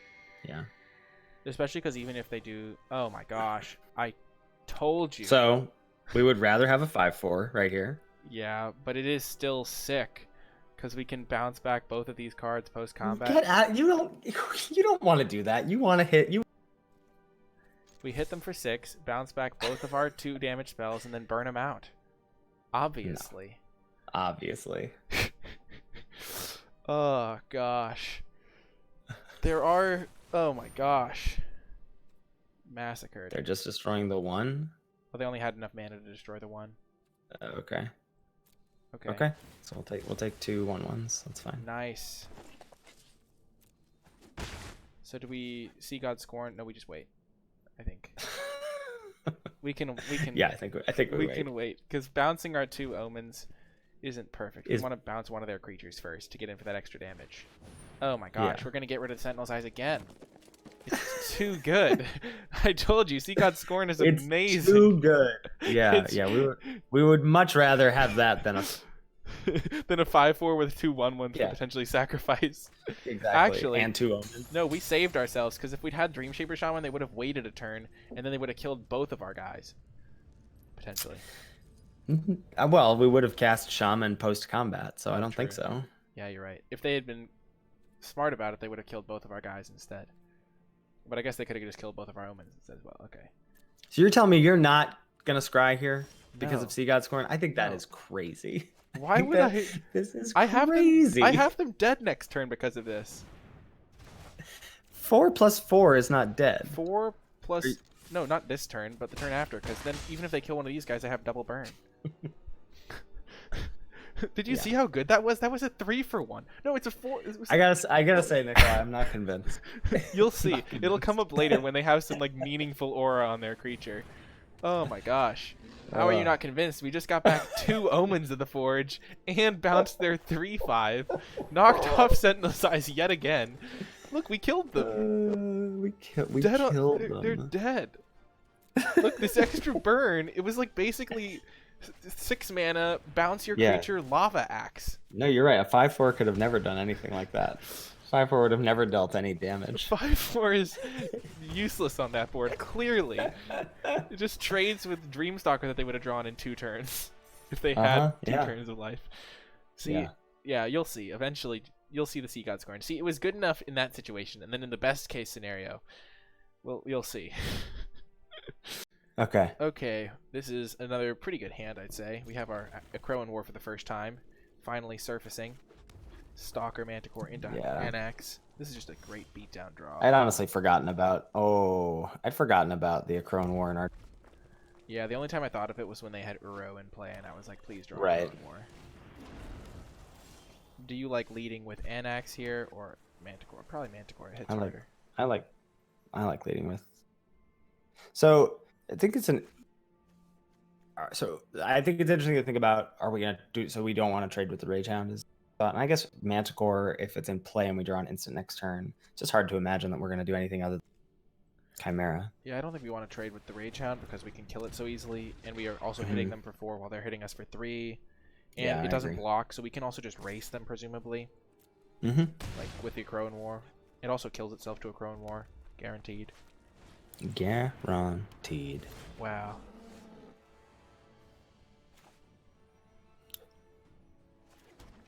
I think we just Chimera and I think you.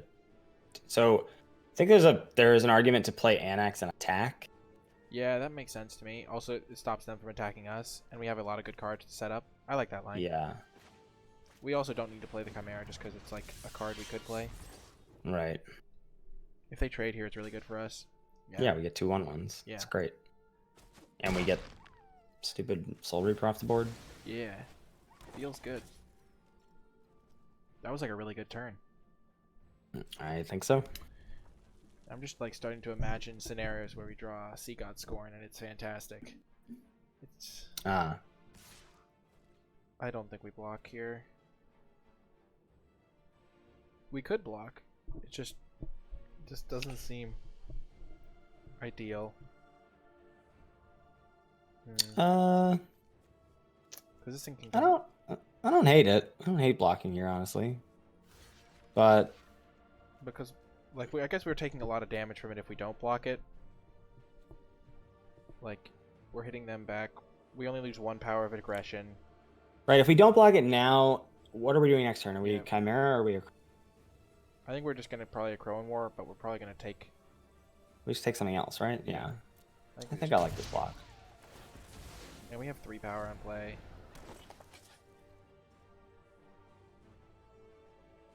Also feels good to play a Crone War against red-black. Oh, yeah. Does that sacrifice another or sacrifice? Yeah, sick. Another. We can't sacrifice itself. Right, so we can steal it. Oh, yeah, definitely. Do we steal it, do you think? Oh, and I think so. And then next turn, if we draw a land, we can play Shimmerwing. Right, we can Chimera, protect it with Mantle, and then pick up a Crone War if we want. This isn't like the highest value at Crow in War. We could just wait on it. But the problem is that as long as Slaughter Priest is in play, we can't steal. Like if they have 2 mana, they'll just sack it in response, which like kills it. But it's not the. I think we just go for the high upside play. If we take this and then we draw a land, it lets us get in for 3. It's also like pretty sick on blocks. If we draw a land, we just like play Shimmerwing. It's protected. We can then bounce a Crow in War and get it back. They're also so incentivized here to just not play a creature, right? Because they're gonna have to attack with turn. Like, yeah. So we have the potential to just time walk them here. We'll time walk, but we are kind of slightly down a card for a little bit. We have Shimmerwing Chimera. But then if they kill it, I'm just imagining if they kill it. I guess they'd have to have a removal spell, and we'd have to not draw land. So there's like multiple things that have to go wrong. Yeah, not crazy for blue-red to have a a removal spell. But like that's great. That was a good moment for the team. So first we attack. Yep. And then we play Shimmering Chimera and pray. I think that's fine. And then if we bounce a Crone War, it's fantastic. Yeah. Whew.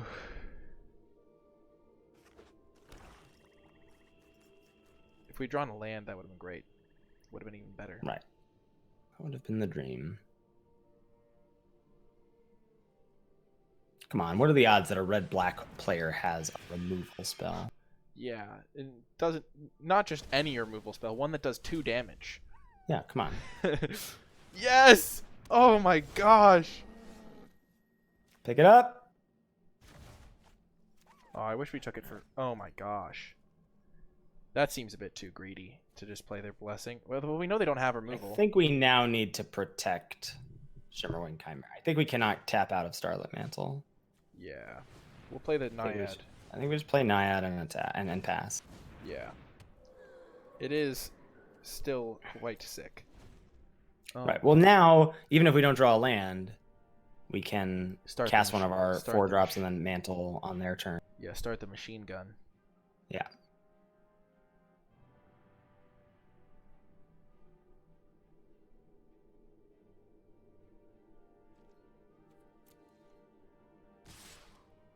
Like, is there a consideration to just blocking the Slaughter Priest here?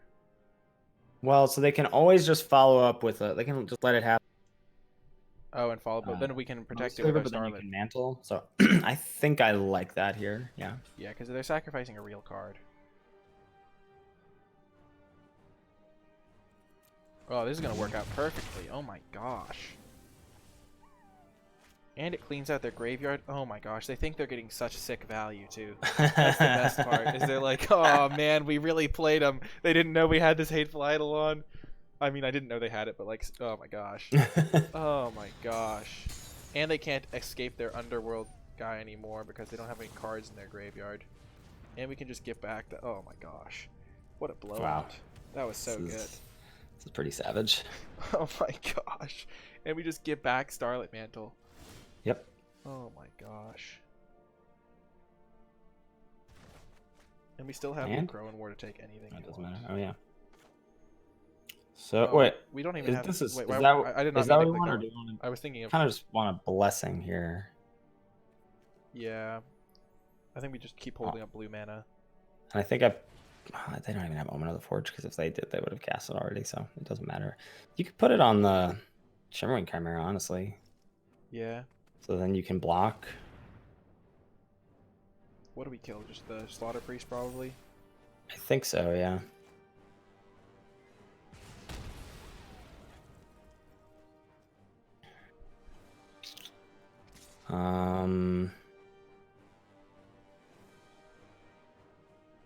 Yeah, I guess attack for 2 is fine. Yep. Whew. What a blowout. This game is like... Yeah, the Shimmering deck Chimera is is so firing on good. all cylinders. Shimmering Chimera is so good. Lord's limited preview card. They I know what's know. up. They gave you the goods. Yeah. It's nice to get some like real power. Opponent is a real trooper I for respect continuing it. to play right now. Yeah, exactly. We don't even have to... yeah, they just... Yeah, waited they're good. We could have just omened to the Forge on the same loop. Yeah. Oh my goodness. That was really a satisfying win. Yeah, that was... Ideal. That's what we want the deck to do. Exactly. Mm-hmm. Okay. We have got another good hand. I like just calling this guy like... He's like the last kid picked for the dodgeball team, even though he's highly competent. He's like really good at dodgeball. He just doesn't get picked for the teams for some reason. Playing Minotaur Tribal. Yep. Or Warrior Tribal. I actually like that Stinging Lionfish is like actually based on the real fish. That like appeals to me. What do you mean? Like there's a fish called a lionfish. Okay. Ooh. Do you just... You know what they say? Bolt the bird. I like killing it here. Slows him down. We don't have anything else to do. We don't get our tap, but... We got a nice But you do little get in start. for 2 damage. Yeah. And if they don't have like a 3-drop or they're a little bit slow. Hyrax, Tower Scout. Huh? I think we just play our Scophos here though. I agree. Wow, the perfect curve out. So much value, so much win. What are we, 4-1 right now? Yeah, I think so. The only deck we lost to had like Unknown Shores as like the best card in the set. They also had Uro and Nadir Kraken. Yeah, but we all know that Unknown Shores was the real hero. Wow, Sure. that was Nessie a and Boar and sick mill. worse. Wow. Wow, Nessie and Boar is like Okay. kind of terrifying. Yeah. It's Okay. like the nuts. Do you like I think developing I would. or just blessing? I would bless, kill the Hierophant, pump up the Lionfish, and attack with both. Okay, I like that play. Like, Hierophant, we have to deal with Hierophant at some point, and so I prefer to do it now than later. And Lionfish is probably not getting better than trading with the Tower Scout here, and we get to pump up the Maze Warden. Yeah.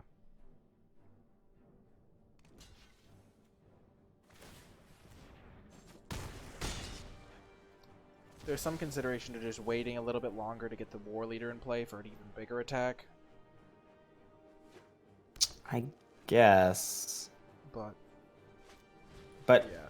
Oh wow. Now, But I mean, assuming they don't play nonsense like Temple Thief, but like it feels like anything they do play, I'm pretty happy with our spot. Yeah, this given worked out. given This worked out real what's well. going on here. Gonna hold up a red mana so So we you can just sacrifice. Smash with the Maze Warden first, Yep. and assuming they don't block, just pump once. Yep.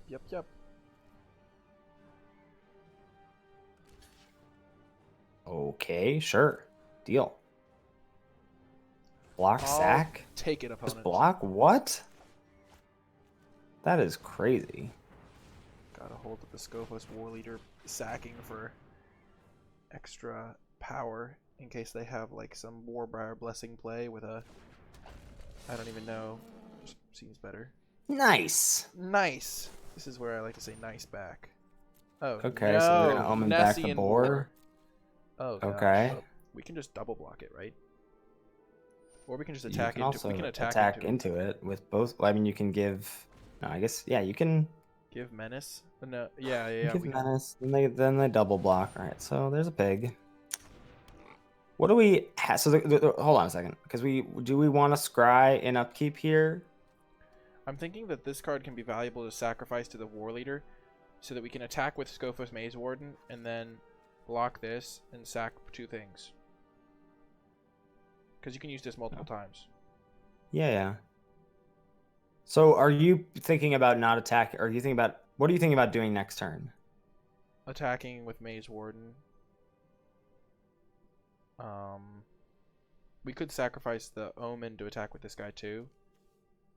But that seems a little bit worse. We could also just play Naiad and double block the Nessie and Boar. And hold up the double. I think we have to hold up double sacrifice on this, so if they do kill the Naiad, we can. Alright, so that's fine. So we're not going to sack the. Yeah. Okay. Turn too late. So. Now, riddle me this. Yes, sir. Imagine if we drew our classic Sea God score in here. Yes, How I good that would be. imagine it would still be highly medium, but yes, it would be good. Bounce, hit you for 7. Next turn, you're dead. Yes. That's not highly medium.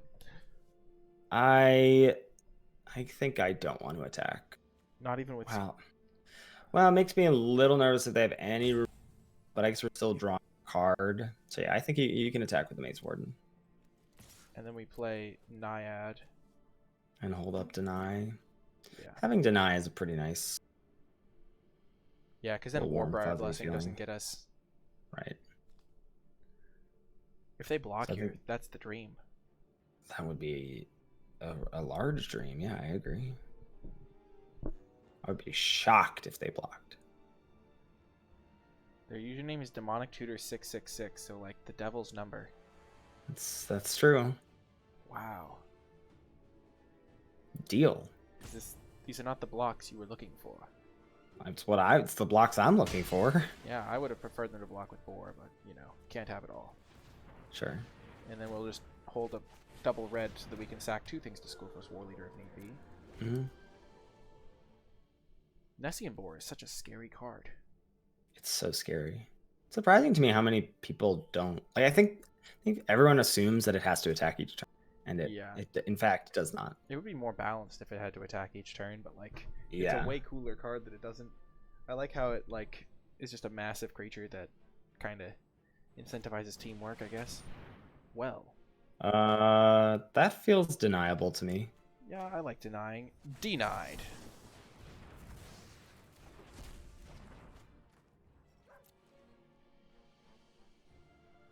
Attack, come on. What? Deal. I think we do upkeep stop now. This is a true delight. This is great. We get to draw 2 cards. Wow.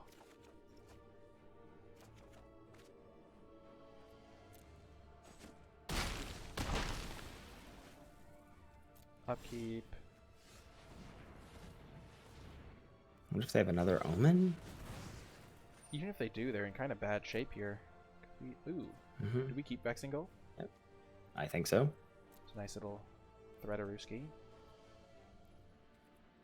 Draw for turn. Pump once. Yep. Skullfos Maze Warden is a great card. Yeah. It should not be going These around bots. without it. The bots don't understand.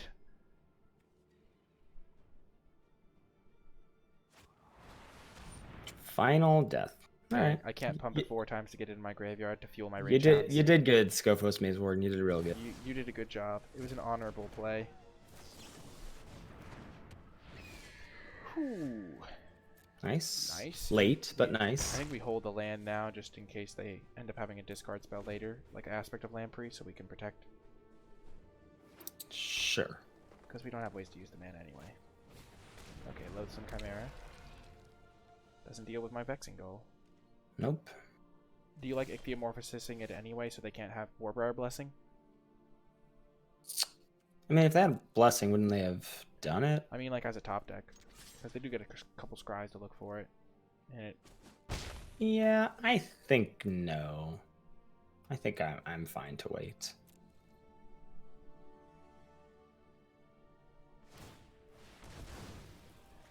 Like, I'm trying to imagine cards they could have that are scarier than that.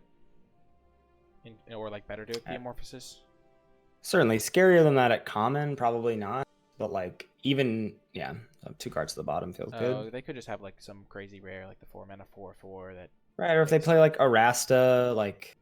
True. You would much rather Ichthyo that, like, or if they have Nexus Wardens or whatever. I thought they were about to play Warbriar's Blessing, and I was going to feel so sad.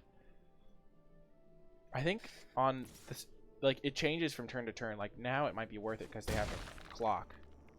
But our clock is ahead of theirs. Now, assuming they do something.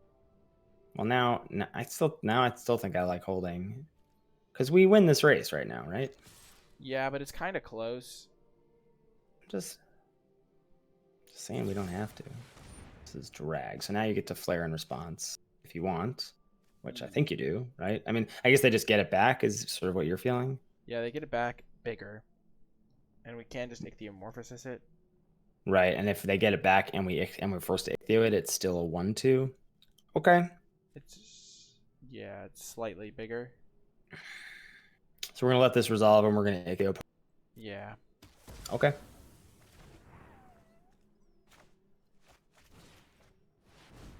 Because this way we just buy a lot more time. Yeah. To draw like something good. We have a lot of good cards to draw. Like Underworld Ragehound would be great. Well, great is a bit of a stretch. It would trade with their Chimera. Yeah, great I guess is very relative. Shimmerwing Chimera would be good so we could just kill them in 2 turns. Yes. I will say that I would at this point in the game prefer to draw a 5/4. No, come on. Sea Scorn would be so good here. Yeah. Bounce their Chimera, bounce our Ichthyomorphosis. Actually, that doesn't do anything. As much as I'd like to win, I would like a Sea God Scorn here. That would feel good. You just wanted to, yeah, just because. Just the rub-ins. Oh Ooh, no! yikes! Oh, there's the Rage Hound I was asking for. There's the Rage Hound. Well, I mean, this is actually not the worst. So we get to block, and then we can Final Flare, sack Ichthyo to kill the Colossus if they attack with it. Yeah, but then they do have a 5/1 again. We can bring back. They have a 5/2, but then we have a 4/2. Like, yeah, this is an okay situation. I don't think there's a better option. I mean, I don't know. I guess Yeah, you could I just. think it's the better play. I agree. You can wait. You can chump. You can just chump this turn and then brink and then have a 4/2. Like you can delay the decision. Yeah, I like that. That sounds better. Until next turn. Yeah, like we don't if we draw have an to do Omen, this it's here. much better for us to just sack the Omen. Agreed. This is a Agreed. 1/1. Oh no. So that, oh, I would have thought there for a second. Oh yeah, we probably could have. Just to, if we wanted to. I don't think it's that big of a deal. Ooh, Rage Hounds for days. Okay. Get rid of the Omens because we can't get back anything, so it doesn't matter. Yeah. So they're almost certainly going to sack Chimera. Yeah, probably should have. Yeah, I think we should have flared. Yeah, getting rid of the Colossus would have been a big game. But now we can double block the Colossus. True.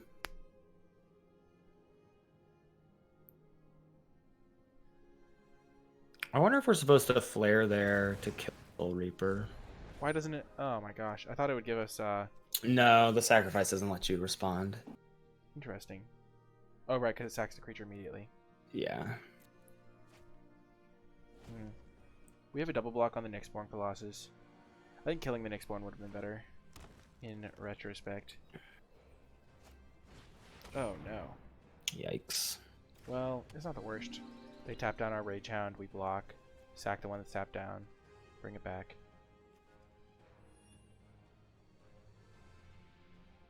Yeah, I wonder if they do that. They're just going to tap down and attack with the 6/7. Not mad about that. I'm actually okay with this situation. Yeah, this is actually okay for us. So you taking 6? No. Don't. Why are you blocking? Oh, then we just kill the Soul Reaper. Aren't we gonna sack the 4/2 to kill Soul Reaper and then attack for 3? And we get to replay our 4/2? I mean, and then next turn they just play their low sum Chimera, and then we. Oh, I guess that's fine for us. I mean, it's not great, but I don't know how else we're winning this game. Yeah, that makes sense. I think no blocks, and we sack the 4/2 to kill Soul Reaper.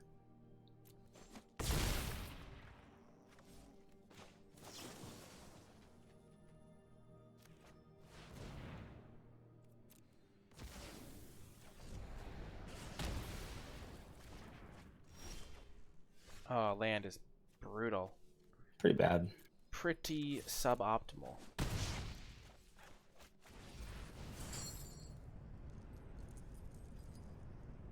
But now they can't, like, they don't have the mana yet, but I guess they play land and tap and play Chimera, but then we have outs to draw, like, another Red Omen.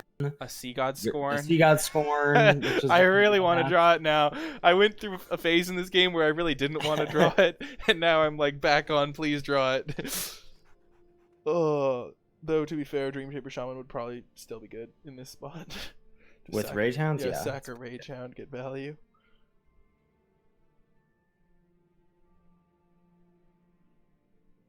Like, we may have them in a spot here where they don't.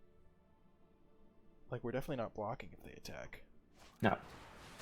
Oh, no. No! That is brutal. Because now they get to tap our Rage Hound, and that's such a bummer. I think our best out is Omen of the Sea into Sea God Scorn, bounce their guy into... Omen of the Sea into Sea God Scorn, yeah. Or Omen of the Sea into some, like, combination. Do we have both red omens? No, we already used one. Now that's a card. That is Now a that card. is a card. Nice. All right. Don't call it a comeback. Nice. Nice. Oops. I can't believe you have emotes Hello. turned on. Wait, You're you a have terrible them, you person. have them turned off? Of course. Why? No good has ever come from. You've never gone for the classic attack your 2/2 into their 3/3 when you have a combat trick and then spam oops emote and then they No. block and you blow them out with the combat trick and then you say good game? Never. It's horrible. It's amazing. It's That's the greatest horrible. combination. Oh gosh. Wow, they untapped. They untapped their liar. the That, liar, that which- seems game losing to me. So Okay. now they've. Oh no, because they can just tap it again. Well, but then now they just have to chump with Chimera. I guess they have to chump with Chimera for 2 turns. Yeah, we need to draw something this turn. Omen. Sea God Omen. Scorn. God, scorn. Red Omen, Sea God Scorn, Sure. same thing. But Omen lets us. Dream Shaper Shaman would also be good here. Yeah, we should just put it in the deck so that we can have like a direct competition. Though the implied Dream Shaper Shaman is almost more value. Yeah, for me, it is for sure. Oh my gosh. All right, that's pretty dang good. And then they have to attack with this. Well, no, they're just gonna Oh, chump. they have to jump, right? Oh, but they get back their 6/7 next turn. No, yeah, they do. They do. No. But it can't attack. But we get back our 3/1 because it's gonna as long as they keep it tapped. Still, the 4/2 was still a solid draw because now Omen of the Forge is on out. Oh, I'm gonna Forge Jazz now, just GG. So they untap, We have drawn. play Chimera, tap the 3/1. We only have 6 lands left in the deck. Oh. What? Oh, you now have a 1-drop plus. Oh, now you can tap Manticore. Their graveyard is filled for days. Yeah, they get to get back Chimera forever. Oh gosh. We have drawn significantly more lands than them, and we are still in the game. Yeah, Like, we've drawn 3 more lands, I think. be nice to just draw Omen of the Forge and win. Yeah. Omen of the Forge. Sea God. See Scorn. God Scorn. Yep. Wait, what? Oh, I guess they'll have a 6/7. And we'll have to attack with our Rage Hound. I guess that's not great. Yeah, but we can buy him back. Yeah. Oh. Wings. Oh no. Well, this is our turn. All right. This is where we need it. Omen of the Forge. Let's go. Aw, Dang it. that's so sad. It is sad. Oh man. If we had drawn 4 more spells, we would have got him, I think. Sure. Four more spells would have been good. I think we just concede after they block this. Yeah. They're not going to screw it up.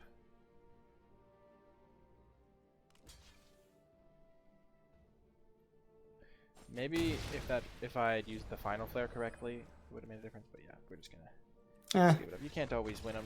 You can't play that hindsight game. Yeah. Also for a long time. yeah. Sometimes it's just 4 more spells is the difference. But in a long game like that. But yeah, it was a close one, and see you folks in the next round. Sweet. Well, we got the dream hand. Excellent. Just missing a 2-drop. Just missing a 2-drop. Well, every time we've been missing a 2-drop before, we've just summoned Stinging Lionfish, like, every time. That's true. Just, like, top-decked it perfectly. Opponent doesn't have a pet enabled? How could they? Do you have a pet enabled on MTG Arena, Ethan? I'll give you one guess. No. I'm gonna guess... No is the correct answer. Probably... I definitely like Manticore. Manticore and then pass with Deny the Divine to kill the Rage Hound seems pretty good. Seems great.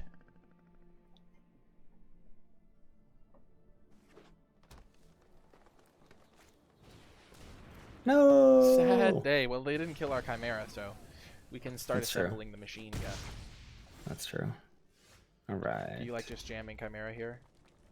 Like Maze Warden because it just right. eats the good Rage point. Hound. Good point. What am I thinking? That I'm just thinking of him as our like last pick on the dodgeball. Last pick. Yeah, it's 23rd. 23rd card. This card is definitely Better than 23rd. Okay.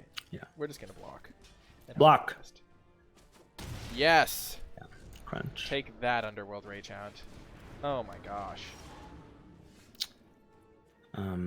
Yeah. Hashtag so blessed. And red green just can't kill this now unless they have a final flare. Yeah. And Maze Warden can now get even more value out of its pump. It can just It's hit true. them for like 8 damage. We have them on the 2-turn clock if we don't play any more spells.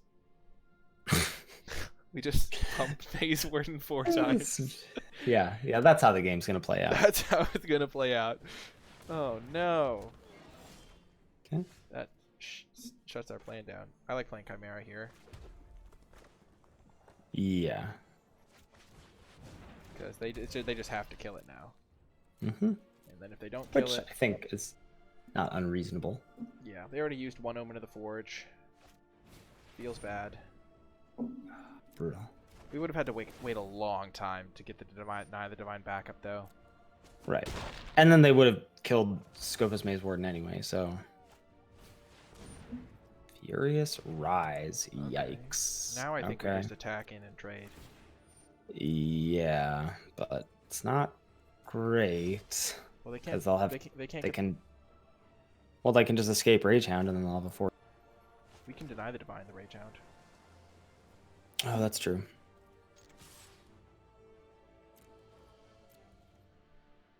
I mean, I think you gotta just pump and play heroes here. Yeah, that makes more sense.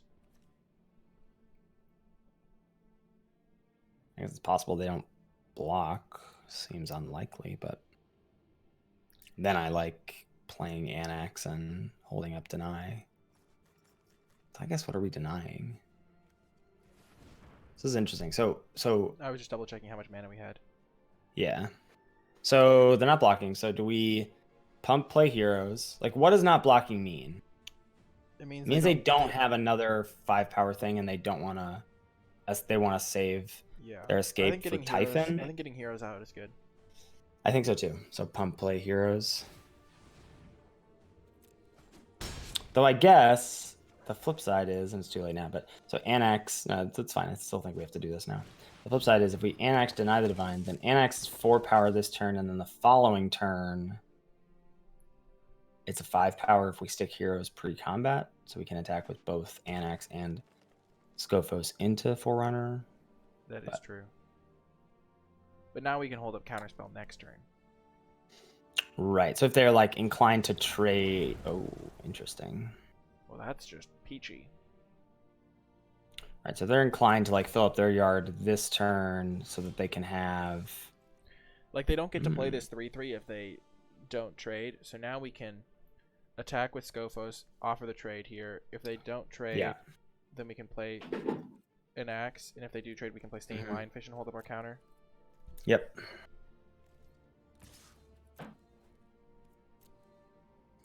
Keep that pressure. That's okay. Just jumping. That's fine. It was gonna suicide anyway, so. Right. Oh. Oh. Oh. Oh. Oh. I think jumping is the correct play, probably. Yeah. Now we get to play Annex and hold up deny. Yeah, Annex is really good here, though. Yeah. Because now we could like suicide him with the Rebel heroes. Right. We have pretty good attacks next turn. They're gonna Omen. Oh. I think we counter it. I think we counter it as well. They only can play like 1 card next turn. And we can just attack with everything. Right. Well, and they can't escape the Typhon because they don't have 5, or they don't have other cards. Yeah, so they like only have 3 cards in graveyard and they're all escape cards. They can't actually escape anything right now unless they sacrifice so, Omen. like they probably just want to play Tower Scout here. Yeah. They're gonna do this in like sack Omen, I guess, which they should do now. Oh no. All right. All right. That's something. Aspect. Ooh, Lionfish with Gull on their turn to tap something is nice. Do you want to... I feel like we can attack with Scophos and... Like, if we can attack with, like, Scophos and Anax this turn. So I'm kind of tempted to attack with all 3, or honestly all. I mean, maybe not the 1/1, but I guess if they block the 1/1, they're taking at least 4. They have to block the Scophos Maze Warden. If we attack all, I think. I think I like attacking. I think I like attacking all here. I like attacking all too. If they kill this, we still get 2 1/1s, which is like relevant. Right. Our 1/1s are much better than theirs. Yeah, because we're on the offense. And with Lionfish and Gull as a next turn, and the amount of 1/1s I'm actually we're about to really get, excited about that. It's gonna be sick. I think this attack is great. Oh baby! Whoa! All right, so you pump Maze Warden. We get a billion 1/1s. This is the most tokens I've ever seen. Opponent's also gonna get a bunch. Yeah, but theirs can't block. Right. So theirs can't block, Ours and we can't just block either, but... Well, they're just gonna get back Typhon this turn, right? Yeah, and we kill them.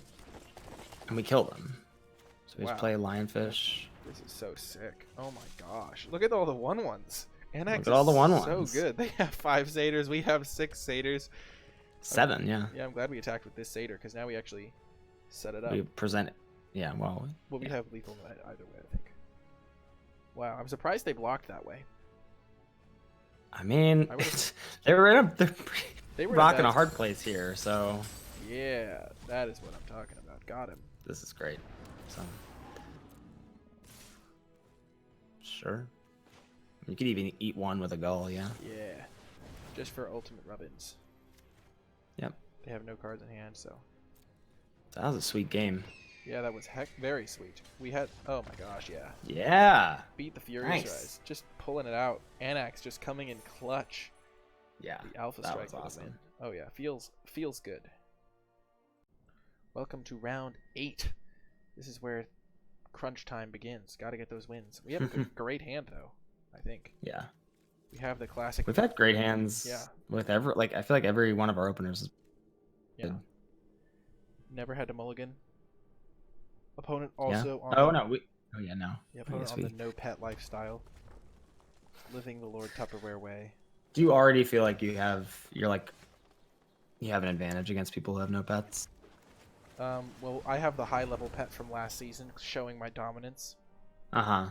So clearly, I mean, no, I do not feel like I have an advantage against the no pets. If anything, I feel like I have a disadvantage while ripping the land as we do. So good. Oh my gosh! Now we just have everything. The world is our oyster. Oh my gosh! But yeah, I just think that this fox pet is so much better than the other pets. It's like unreal. The quality of the animations. Oh yeah. Denied. Get out of here. For you yet, opponent. Come on, land off the top. Let's go. I like how you say denied. Just like denied. Yeah, I say no. Say no to that. I say no. You know.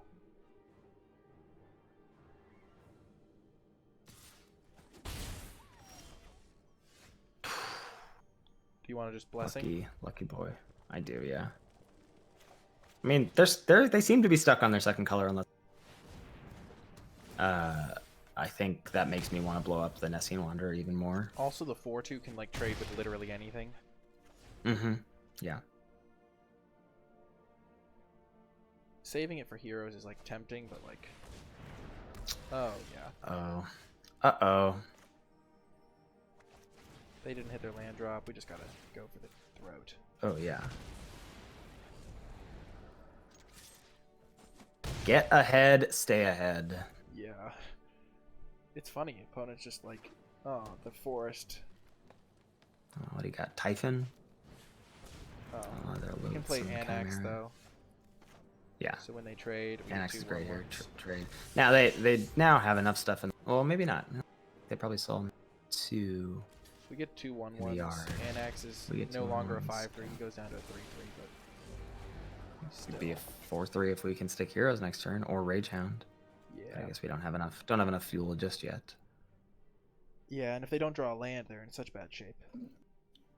Yeah, I mean they're in a bad shape either way. So I mean, sometimes people do that stuff like, you know, they get a little tricksy with the I'm just gonna play. This is great. They just play the their second forest to like conceal their second color. But I think once the opponent goes third green source there.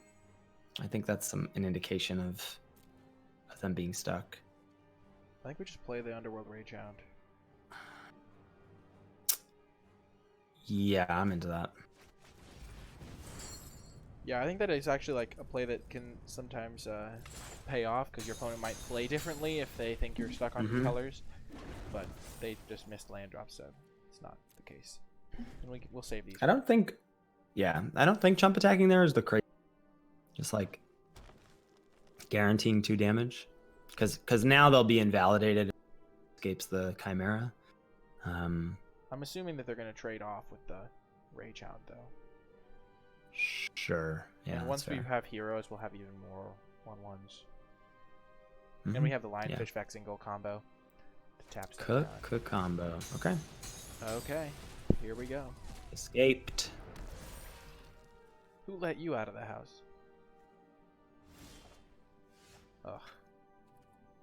Brutal. Never lucky. Only hitting 4 lands of both our colors. I know. If only we were as good as So, I like probably just gull. I think we just gull. You like gulling here? I know it's... Yeah, but because gull represents a threat. Like, I know it's tempting to Naiad here to then be able to go Lionfish plus gull.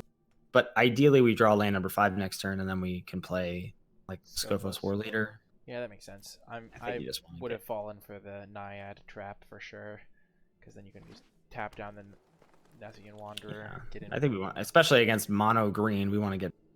Also, War Leader sacking the 1/1s is sick. Yes, yes, it is.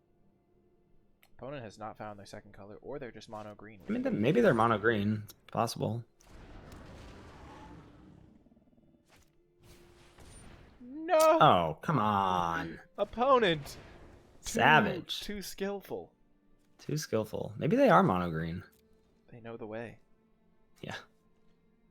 The way of the wings.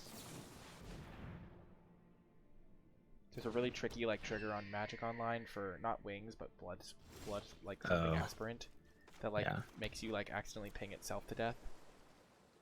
Oh god. Which is like my opponent did that and then just immediately conceded because it's like a 2-mana thing and you choose the target before you choose what you want to sacrifice. So I think my opponent sacrificed one of their creatures to ping itself or something like that. Yikes. Yeah, that's and then heroes. I think War Leader's better than Hero. Yeah. Okay, so we can trade with Typhon. Right, we can block the Typhon, but also we get to. Oh yeah, we can. It enables good attacks next turn for us too. Yeah. They kind of have to equip here. Just equip and leave it back. I mean, they can. I think we're miles ahead this game. Like. Yeah. We can just, if we draw a mountain, we can just literally force them to block the Scophos War Leader and then just. Whoa! Deal. You got it, buddy. You got me. For you, anything. For you, anything. For you, anything. What the heck? Oh, gosh. Big pig. Pig in the house. They just have to... They're just dead on board, though. No. Well, they have to trade the boar on board. Right. Yeah, now they're... So you attack with everybody. I guess you sack Omen, and then you attack with everybody. Yeah.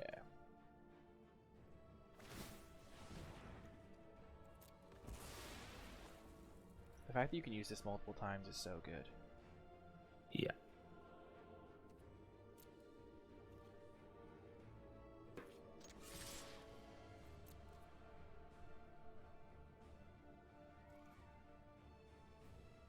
They have to block the Scophos War Leader. And then we can sack a 1/1. They have to double block it, and you sack a 1/1 to kill the pig.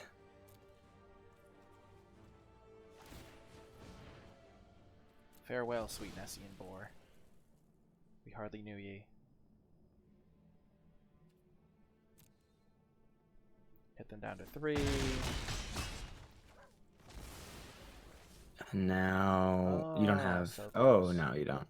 So we just play Naiad then. Yeah. Okay. This is looking quite good. Yeah. Wow, second Nessian boar we've faced and defeated. I guess Vexing Gull is stealing pig for dinner. Just imagine it. Oh, Yeah, no. that would be smart. Oh, come on now. So rude. Opponent. That is not the kindest thing to do, opponent. That's fine. Yeah, we have this. especially if we draw a land. Yeah, we have We Rage can Hound. go Heroes into Lionfish. We can get Rage Hound back And now, too. or Rage Hound is active. I like how it shows the cost reduction on creatures, even though like you I can't know. use creatures. It's just like, oh, yeah. I think we just can go Rage Hound because it'll have to trade with one of their 4/4s, and then Lionfish. Yeah, Rage Hound Lionfish sounds good. Rage Hound, honestly, just such a good card. Yeah. I think we've really seen the power of it. I mean, obviously there were times when like we got to eat our opponents with the Scophos Maze Warden. We had some awkwardness against the Nyxborn Colossus, but like I think by and large it's very good, and especially in Blue Red where there's just nothing else to escape really. Yeah, for sure. We just attack with this next turn, play heroes, keep presenting lethal threats.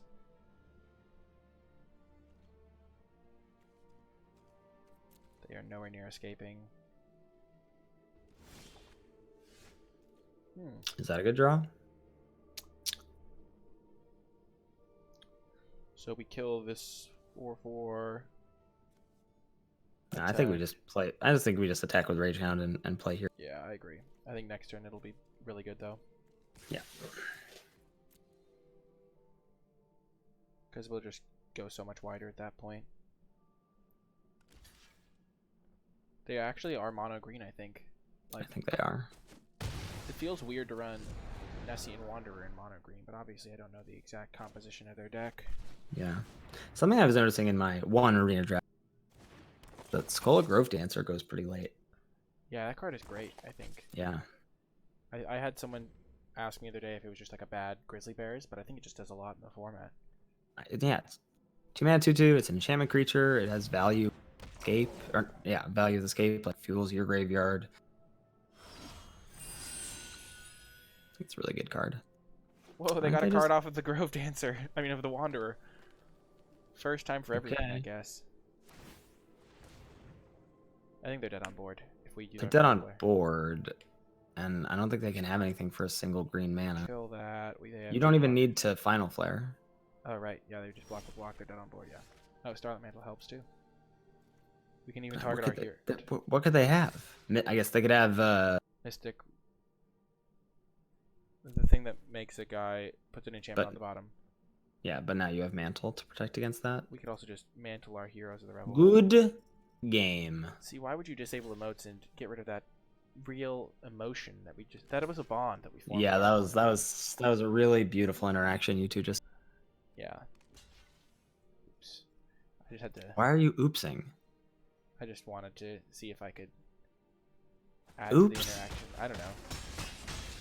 Oops feels so mean-spirited to me. It was kind of mean-spirited. I know. I was like, you said it was such a pure interaction, but I felt like you didn't want it to be a pure interaction, so I felt like tarnishing. Well, I don't want there to be any interaction. No interaction whatsoever. None. Oh my gosh. Well, we're headed to the final round. Win or lose, it's the finals. We've recouped our buy-in. Oh my gosh. All economic focus here. Of course. Welcome to the finals, and we have the greatest hand anyone could ask for. Chimera plus All right, Nicolai, I need to know how many guests do you get 7x wins with? You would be the first. Ooh. Okay. If we get there. Pressure's on. I've had 3 guests for MTG Arena, and both times got to 4 wins. Oh. So we're crushing on MTGO. When I've guested with Corticals, I have never lost. 6-0. Wow. 6-0 with him. Oh wow. 3-0-6-0. Okay. Yeah, I think we lost maybe a game or two in there, but we've never lost a match. Oh. And then I think I had DC Sports on for MTGO, and we like had a deck that he guaranteed a 3-0 with, and then we did not win. Oh! I thought you were knocking on Omen of the Sea here. Oh, I'm gonna end of turn it. like a pro. Yeah.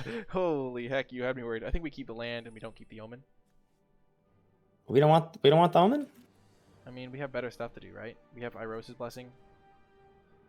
We like can't kill anything right now. And we need lands. Sure, but they're black red. You're telling me they're not gonna have an X2? Okay. And we've got Shimmerwing Chimera. I think we want both. Okay. Top for maximum intimidation. Top. Just scare them. And now we annex. Yeah. Yeah, I'm really feeling the pressure. I just got super spiky. You just want to get that. Want to get that 7 wins. No way we block. I'm not blocking. What are you worried about? Mogus's favor. I guess Mogus's favor. Yeah, that's what that attack. Sure, whatever. Oh my gosh. All right, so now we just blessing. Hashtag so blessed. Kill the 4/3. Yep, and now our guy's a 4/5, and we can just smash. Smash. How do you like me now? Now you've got like the pressure. You put this pressure on yourself. You said, "Have you?" Well, I mean, whatever. 6 wins is fine. Ooh, that's a little Ichthyo time. I mean, I guess with Shimmerwing, we don't want to